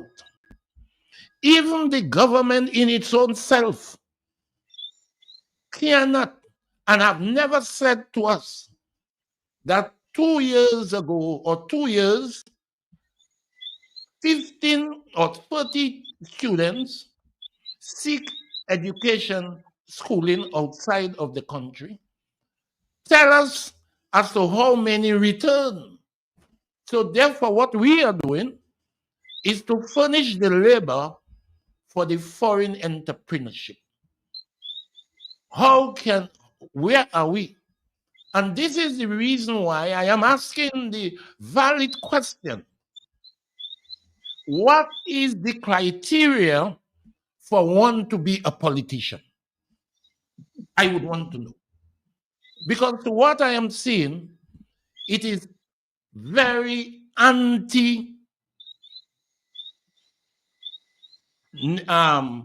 nationwide. The people tend not to stay back and develop the country. For what I experience, let me just bring it closer to home now. For what I experienced with my son, who spent years at university, I had to go down on my knees and made it abundantly clear to him, and he accepted my philosophy because he did not receive a scholarship. He was not a recipient of a grant. He was not the recipient of a loan from the bank, an educational loan. He was on his own outside there. But the good thing about it, he came from the University of Newtown, which is Suki's Enterprises. And he was not being committed to the outside world. So he knows, and he was good enough to serve the enterprise back home and forsake the attraction outside, because this guy could have been in Saudi Arabia with some of his schoolmates in Miami State University. He came back, and he is presently involved and diversified his talent in other tourism areas and making a significant contribution to the country. I have a problem. I have problems. And this is the reason why I am an advocate of an educational revolution. We need to concentrate on the kindergarten, prepare the children for tomorrow, prepare the children not to increase population, but to assist the channel of entrepreneurship in this country. It is unfortunate, sir, to sit here today, to operate in a country where people cannot say what is affecting them because of fear. And this is the reason why it is being said, I'll tell you, fear is the parent of cruelty. Let us never negotiate out of fear, but let us fear not to negotiate. Let us not be fair to negotiate. It is unfortunate that we sit and we taking life as is, but it hasn't been improved. We still take things for granted. It's important to note that you now go on to the foreign news, CNN, Al Jazeera, and what have you, and we all know what is happening in Iran. Iran has oil, but in Dominica, we have what they want, which is water. What has this country and its clerical officers have done in a matter for foreign exchange? We're still on a dying lap. No one has ever informed us that we tried to sell water to the Far East, and they would have been able to do something. We would be able to strengthen our position. Economically, we would have been as rich as Iran, Saudi, and Oman, and all these Jewish countries, because we have the precious commodity, which is water. Eugenia Charles tried something, and if you come on the Sukis Beach, you will be able to see the infrastructure that Eugenia Charles put in place, which is rotting out now. But what has actually happened over the 20 years of consistent labor operation running this country? Please, sir, I am asking, and I'll ask now again, give us the total amount that the country owes to the outside world. Because we want to know that when our children and grandchildren ask us about their standard of living, that we have something documented to have said we did not endorse that system. All right. Thanks a lot. Yeah, thanks a lot for this intervention there, Suki. Lambi, do you want to take a call or no? Yeah, yes, we got a caller on there. Please go ahead, caller. Hi, Lambert. Good night. Please go ahead. And good night. Yes, and good night to the panelists, Mr. G, Mr. Suki, Dr. Andre, and the younger man who speak early on, Afimate. Good night to the elders. Yes, good night. Yes, Mr. King. They have a very interesting education program. And I think sometimes we have to blend the society with the experienced men that trod the road before, like Mr. Suki, the man I know long, and Mr. Andrew. These guys know the struggle. When they grow up on the struggle before us. Everything Mr. Suki said, I totally agree with him. Afi, I totally agree with him, and the young gentleman. I love to listen, and I love to listen.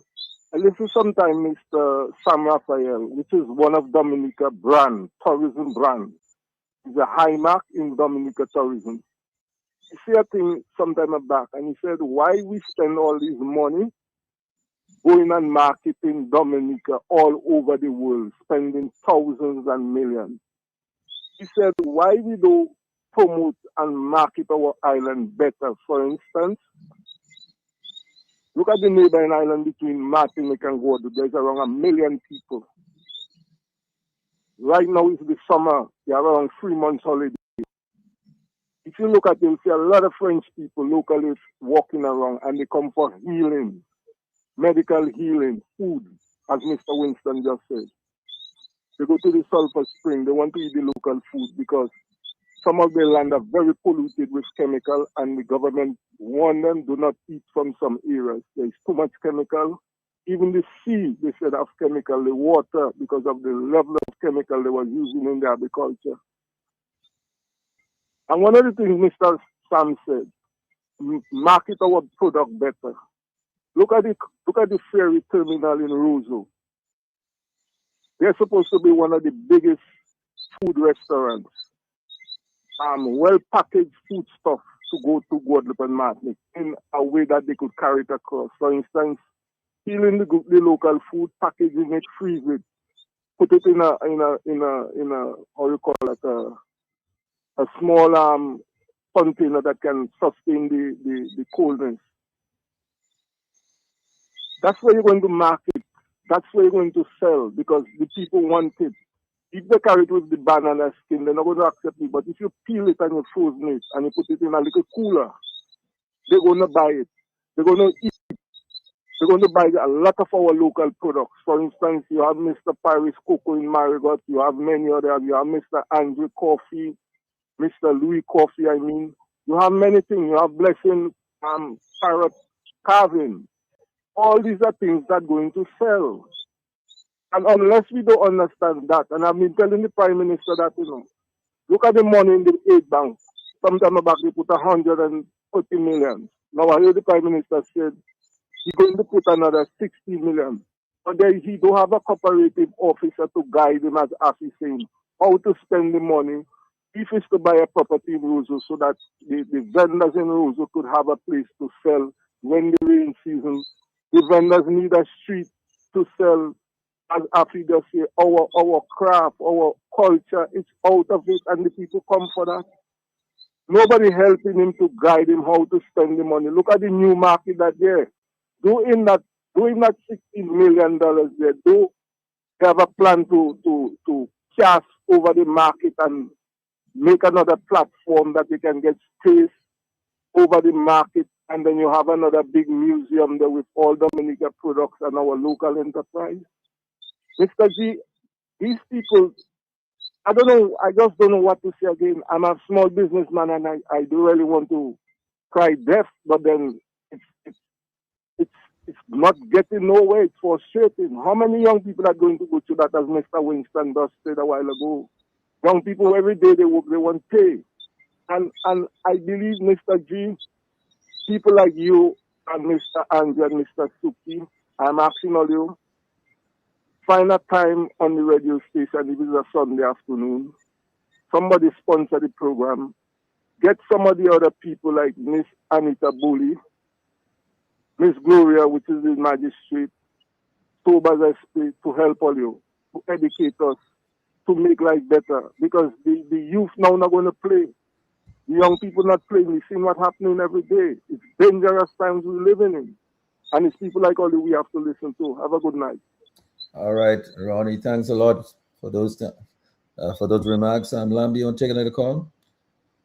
No, okay. Well, let me come back to you, Dr. Andre. I mean, for your further comments on, because you've heard some of the comments from the callers and some of the comments around the table here. Your further comments on the topic here tonight.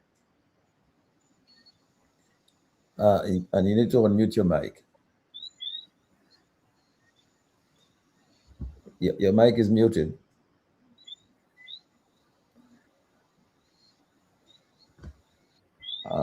Dr. Andre, your mic is muted. You need to unmute your mic.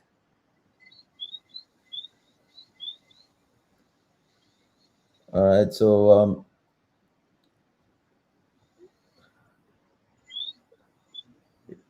if you're maybe I can go over to Tony for a moment until you can unmute your mic so you can join us again. Tony, you've listened to Arthur, you've listened to Dr. Andre, you've listened to Suk, you listened to the callers. Your further thoughts on the work that you're doing and to encourage some of the entrepreneurs in the field today. Yeah, sure. Well, I mean, the first thing is I have a lot of respect for the people on the panel here. Like, I don't want to. I guess what I should say is, I am aware of the limits of what I can contribute. I've observed a good deal and I'm educated in whatever, but there's a real wealth of. There's a lot that you gain from having operated in Dominica for the amount of time that Suki has, and I've operated here for about 6 years, so I can definitely give my ideas, but I almost want to pose a few questions to the other people on the panel. Truly, like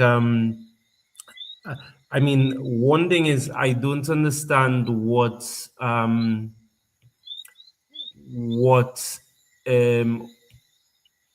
limits us from operating exclusively in the private sector. I'm aware of the role of the enabling environment, of course, definitely aware of it. I'm like Suki said. It's a science. It's a science figuring out how to keep your business sustainable and profitable here, and diversification is definitely key to that. But One thing that has occurred to me is, well, okay, Dominica has a lot of the ingredients for the success it wants.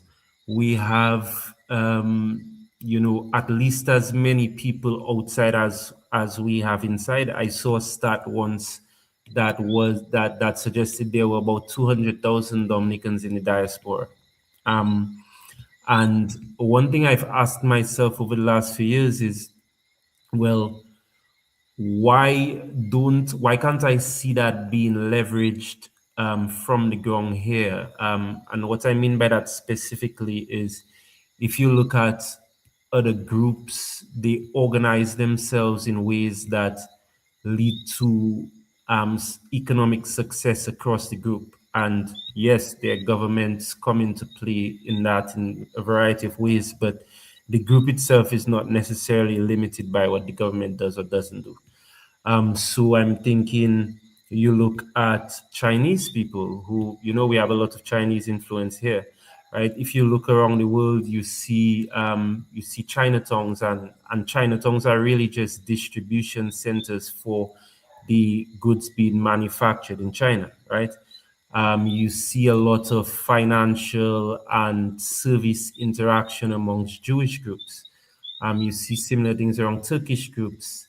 The Syrian groups across the Caribbean, a lot of the people who are the most successful business people are Syrian ethnic.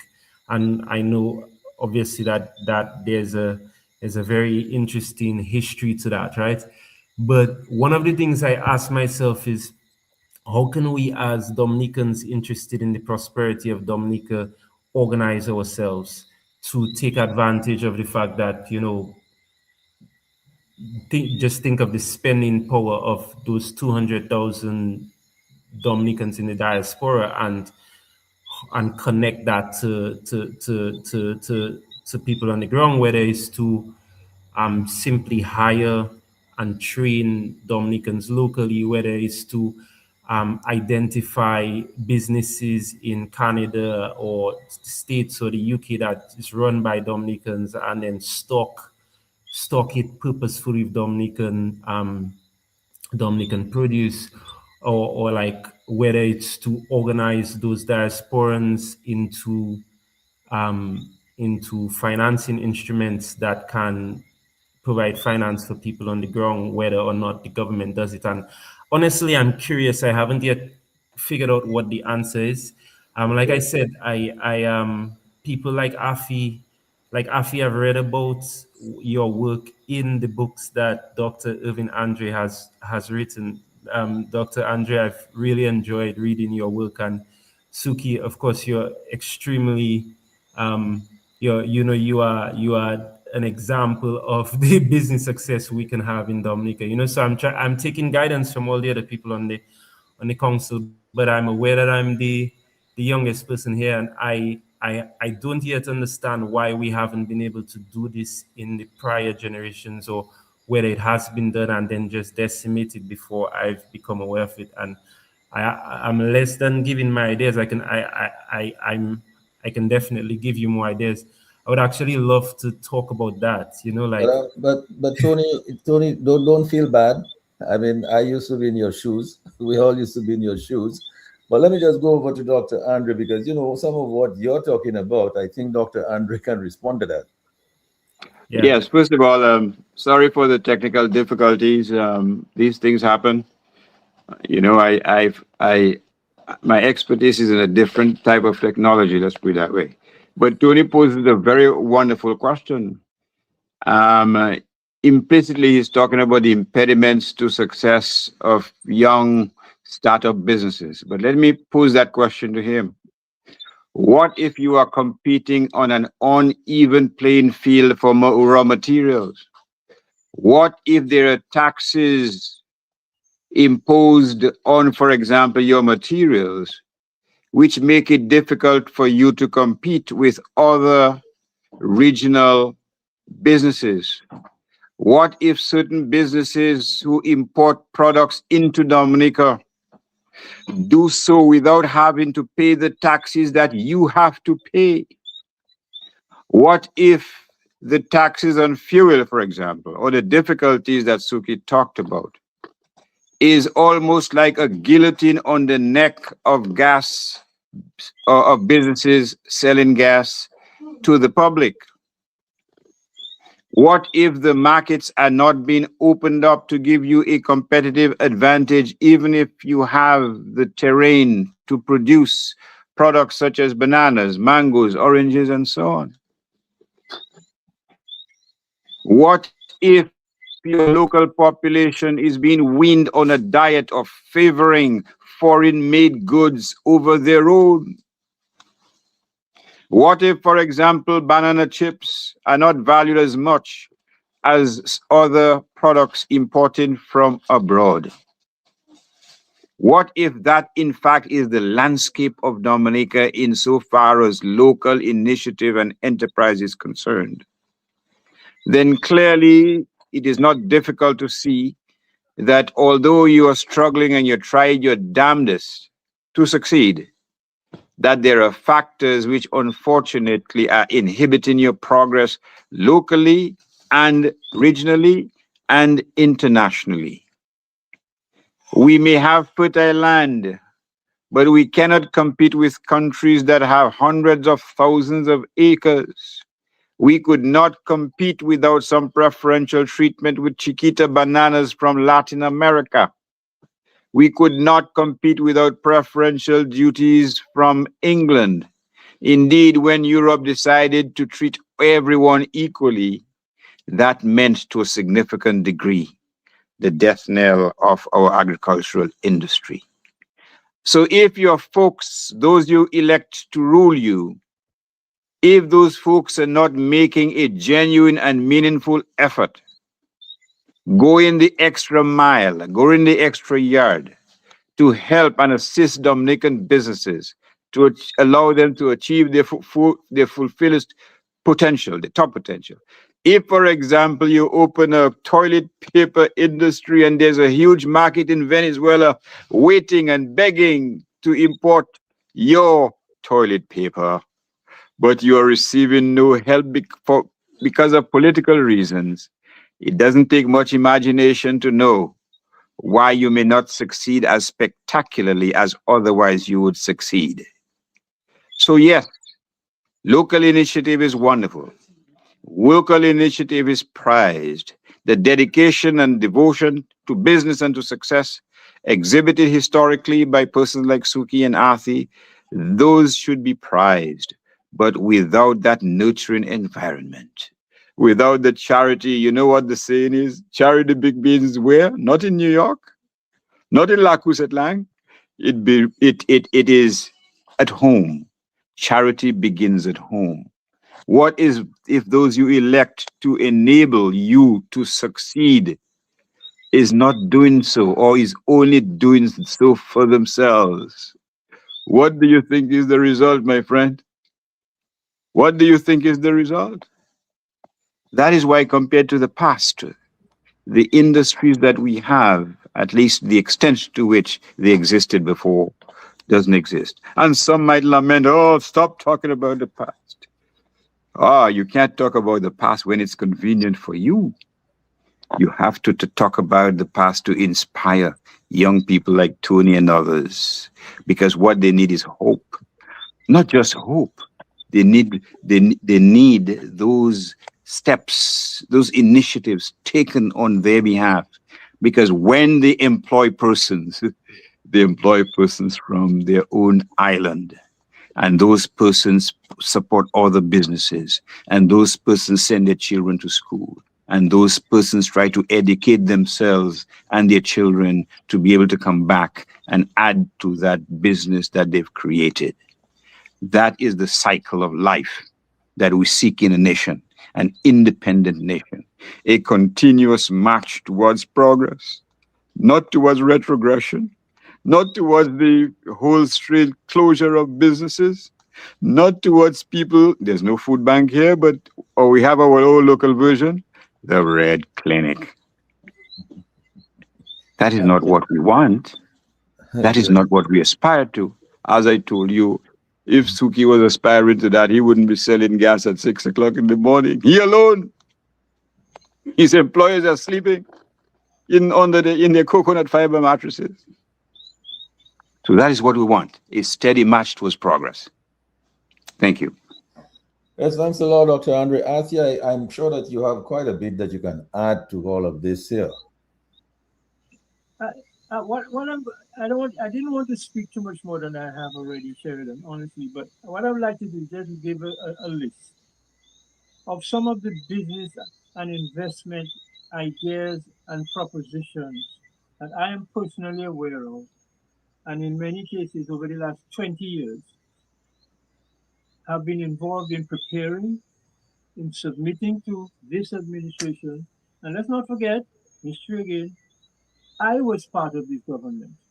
Arthi, could you just speak a little louder into your mic? Because I want to make sure we hear your ideas very clearly. Okay.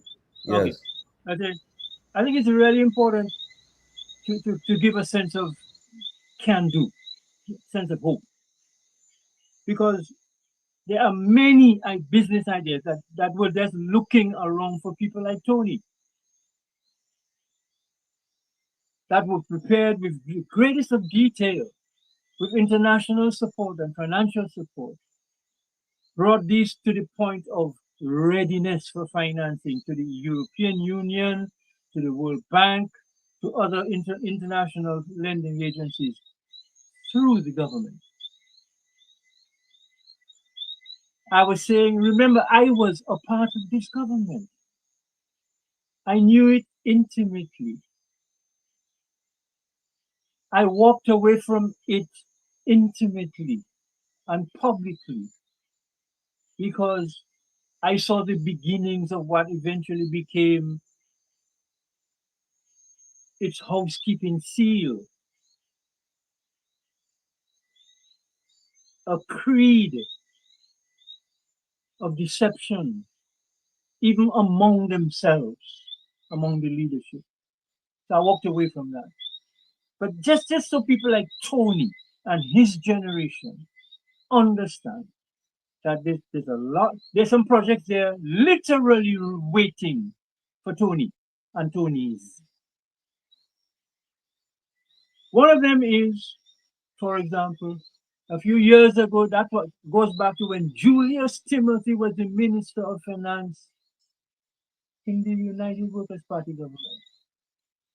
I presented that proposal to him for a full and complete recycling of all the solid waste in Dominica on a plant that was being financed by the Canadian government, which would have at the time cost $1.4 million, which sounds like pocket change today. It would have taken care of all the tires, the glass, the plastics, all the waste, all the troublesome waste in our stream, and created enough money so that the Solid Waste Management Corporation would today have been a private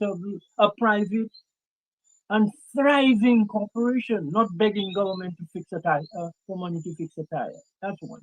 That proposal still exists. Up until 5-6 months ago, I was called to a meeting. Yes, informally. Remember the time a few months ago when the landfill was on fire and there were tires burning there and people in the area were suffering badly? I got called by residents of the area to advise us what could be done. I gave them and walked them through the proposal document. I gave it to Regina Walsh in her hand because she was the leader of the group that came to the meeting that night.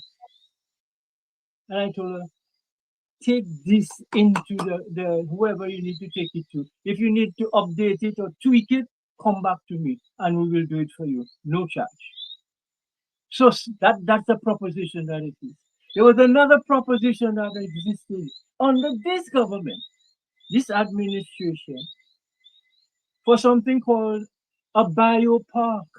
You remember what happened in the Layo Valley when there was a big landslide that broke down all that sand from inside and created an opportunity for a whole bunch of people to make a fair amount of money, including our dear friend Boots on the Ground? Mm-hmm. Yep. It created an opportunity to do something that was financed by the international environmental community. The money was sitting in the country here for about a year. Nothing was being done. I got called. I was asked to come and help it. We rescued it in 3 months. We prepared the proposal. The proposal attracted $24 million of financing instantly from an environmental source. But you know what? I was the team leader on that prepared the proposal. And this cabinet refused to receive a presentation on the proposal because I was the one who had to present it. And that caused the proposal to be taken off the list for financing. It was created and then a whole park in the Layou Valley that today would have been created for thousands of jobs. There are other things like that. I'm not going to go, it's a long list. But it is only to say that there is a group of people here in the country who over the years, we never stopped behaving as if there was hope. We always feel that there's hope. Why do you think Suki is still here? It's because deep down inside of him, he knows there's hope. He feels so. And we've generated materials. We prepared the first full financing for exporting water from Dominica. The only thing that had to be done, we had 2 island buyers for the water north of us. The only thing that had to be done was an agreement on the price of the water, which we were going to buy from Dowasco, which would have taken Dowasco out of debt completely in 3 years' time. The minister at the time, Mr. Reggie Ossory, refused the adjusted price that was presented by the board of Dowasco to facilitate that trade. The trade never got off the ground. Another issue, PetroCaribe, under the tutelage and care again of that same minister, my dearest friend Reginald Ossory, from the beautiful village of Tukari. What happened to all that money? What happened to it? Over $100 million US. Who has accounted for that money? Could that not have been used to stimulate and promote? By now, we could have had field mountings for photovoltaics, for solar power units in the north of the island, on the west coast. More wind turbines like the one that is now powering Rosalie Bay Resort. These ideas and these papers and these documents and proposals exist. They're looking for warm bodies and brave souls, brave hearts, who are willing to attach themselves to those documents and say, we will do this because this is Dominica of my dreams. We will do this. One more, Neville Wade, the longest operating sea captain in Dominica's history, still alive. Instead of helping Neville, instead of supporting Neville when he bought his first ferry, a 350-person ferry, the financial institution from which he had to borrow some money kept coming after him, to the point where literally the boat had to be abandoned in a dry dock. This is a man who had bought vessels and carried cargo in and out of Dominica for decades, since he was 16 years old. He's going to be 80 this year. So there's no lack of propositions to lift Dominica up. And here's the last thing I'll say. Given the chance to do these and other kinds of things that Suki and others would also like to do, in 3 years' time, this is 2026, 27, 28, 29, before Dominica turns at 50, we could have turned this entire island around in the most beautiful way. But one thing has to be done to enable that to happen. All those who have used their positions of public office, which were designed to facilitate this wonderful transformation of Dominica into truly the nature island of the world, all those persons, many of whom are still operational even today, they need to find themselves in a comfortable seat within the audience of a judge. They have to be brought to account. You cannot have, if you have a bobo and you just put plaster on it, it will not go away. You know, the leg might start feeling better, but the bobo is there getting worse. You have to get rid of that bobo. And you have some of those people today in a little by-election in Rosanov facilitating the importation of voters for a by-election. And they're holding public office in this country, not political office. These are public administrative and technical officers in the public service. So let's be clear. We know what's wrong. We know about the big rock in the road. We know what it's made of. We know how to move it. We need, frankly, our generation needs a younger hands like Tony and others to come forward, and together let's do this.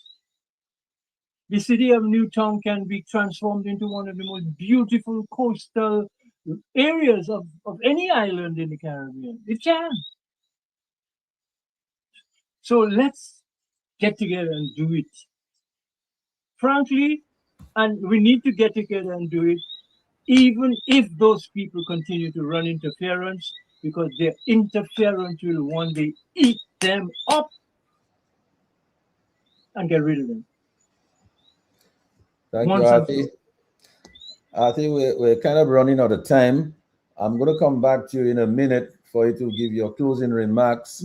Consider this my closing remarks, Sheridan. Oh, really? Please. Yes. Okay, but maybe after you've heard the other closing remarks, maybe you might want to make a closing remarks. Who knows? But you know, Tony, it's time for us to go. I mean, we have run out of time. Would you make your closing remarks? Yeah, sure.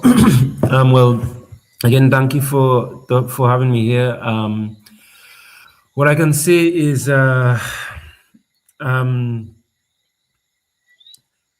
I've adopted the view that no one is coming to save us, and if we want to see Dominica better, we have to build it ourselves.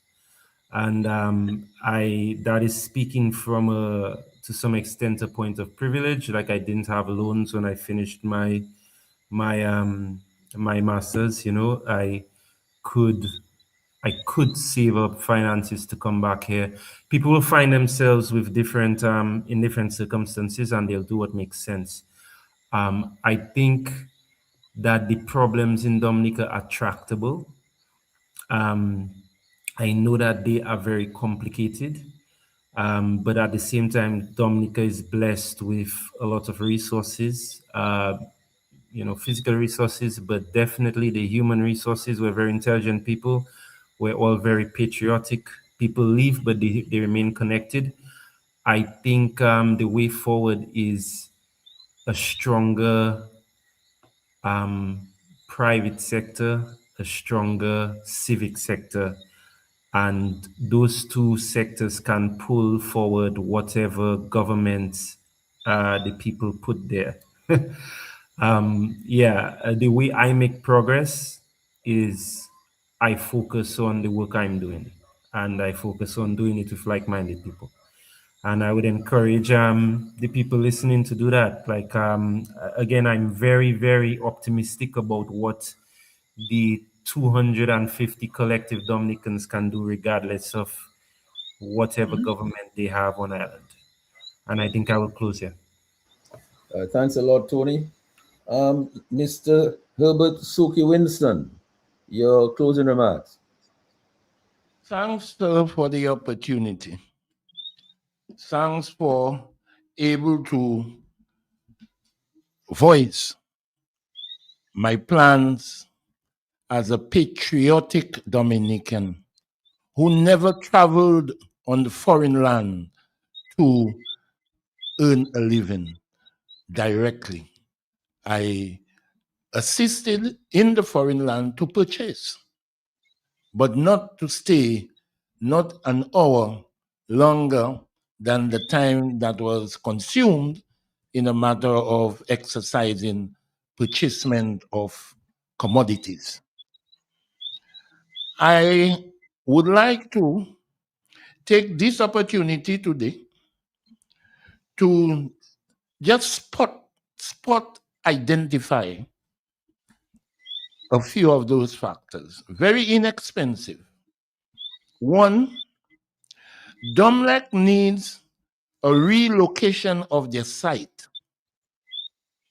I am of the opinion that the people of Fonkole have been taken into their system for a prolonged period carbon dioxide. It's not good for health. And unfortunately, no consensus has been taken to educate the people as to their sicknesses, their ailment. The container incident of the most recent past could have been more dangerous to the state. For what I have been seeing happening, that the tourists, when the cruise ship is around, the tourists try to find ways and means for them to exit from the ship, and whilst the merchants are trying to get their containers to unstuff their imported material. So that incident of the national could have escalated, if at all, by any means that the container would get into contact with the tourists.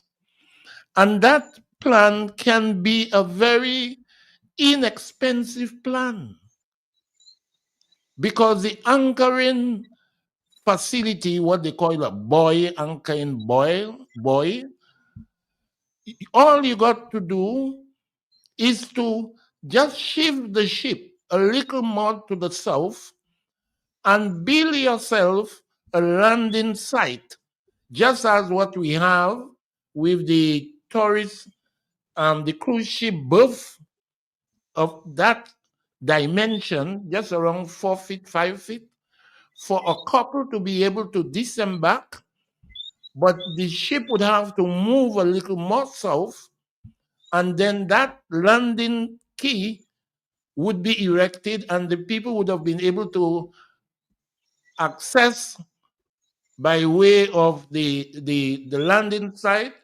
adjacent to the Kubuli Ba. Again, it would be a dual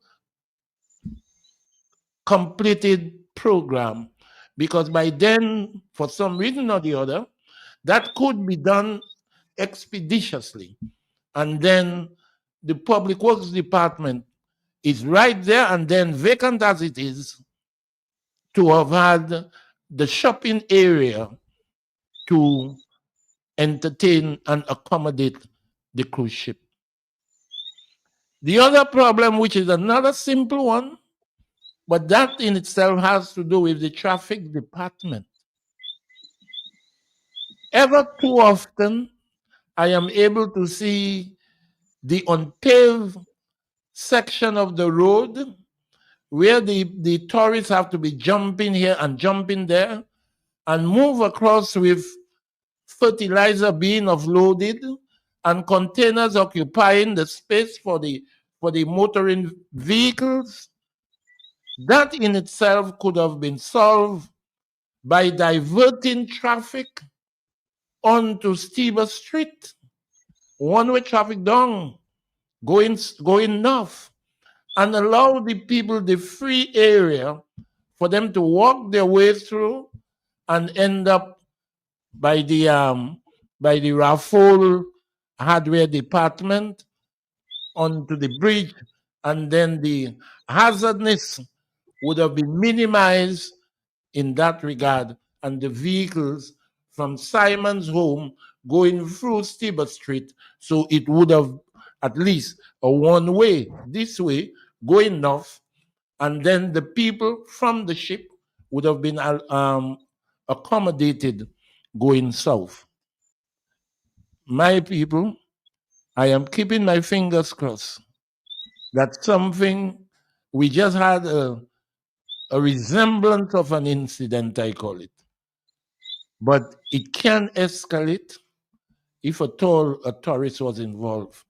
So please, the authorities, I am begging you to consider and to see the practicality of what is being said to you with no hard feelings. All of us are patriotic Dominicans, and we are looking forward for the betterment. The only thing that hinders that is the national debt that we need to have some information on. I thank you. Thanks a lot, Herbert Suki Winston, my schoolmate. Arthur, have you had any further thoughts on the final thoughts? No? Okay, so let me go to Dr. Irving Andre to give us his final word. You need to unmute your mic. Yeah. Okay, that's better. Yeah, so let me commend all our panelists for the brilliant presentations they made this evening. Quite enlightening, quite informative, quite educational, particularly from someone like myself who has very limited business experience. But out of the great information provided by all the panelists, I'll probably end on something alluded to by Suki. He wants to know the debt. But Mr. Suki, isn't it interesting and ironic that increasing debt at this juncture of our time, when we have hundreds of millions of dollars hidden in mysterious accounts, and that money is not being put to the service of Dominicans on the ground? Isn't that an indictment of what passes or poses for governance today? And we heard reference to the fact, the talk about the electioneering, or should I say the gerrymandering, or the enactment of a piece of legislation with respect to elections a week or two ago, which can best be described as a Theft of Elections Amendment Act. All that designed to ensure one thing: Dominicans on the ground remain in a position of thraldom, in a position of dependency, in a positions where they are unable, without external help or help from the political directorate, to have their business grow. Let me end by echoing what is best be described as a biblical admonition. Those persons, people like Pastor Rodney and some other priests, such as, for example, Father Chapless and others, let my people go, or let our people go. Let them go forth and spread their wings. Go forth and be creative and productive. Let them go to make something of themselves. Let them go to add a gloss to the island called Dominica. Let them change that negativism, that type of ostracism, which our nation and our people are experiencing through no fault of their own. Give them an opportunity to breathe. Give them an opportunity to prosper, just as those in the political directorate are showing prosperity beyond the wildest dreams of the majority of citizens. Let those who haven't been able to fix their roofs, give them the means for them to do so.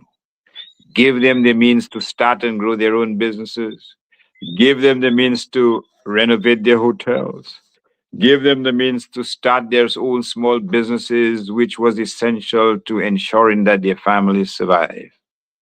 Give the persons a fighting chance, just as you have given so many foreigners to come and become millionaires and disappear and leave the landscape bleak in many respects.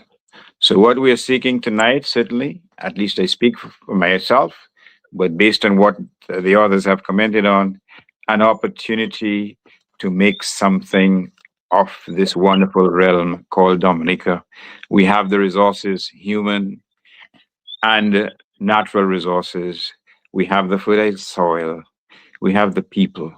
All we have to do is to remove that yoke, and God willing, essentially and eventually, we will do so. But we have to reduce the cost of achieving that laudable goal. But again, we are guided by forces beyond our control.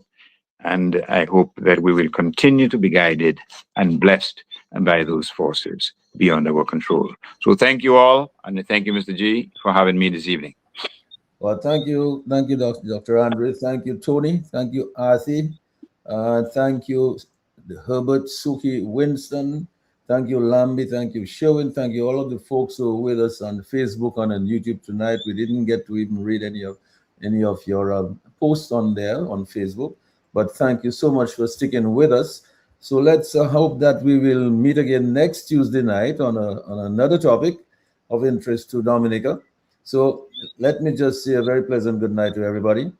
Everybody, take care. Good night, all. Good night, All right. all. Good night.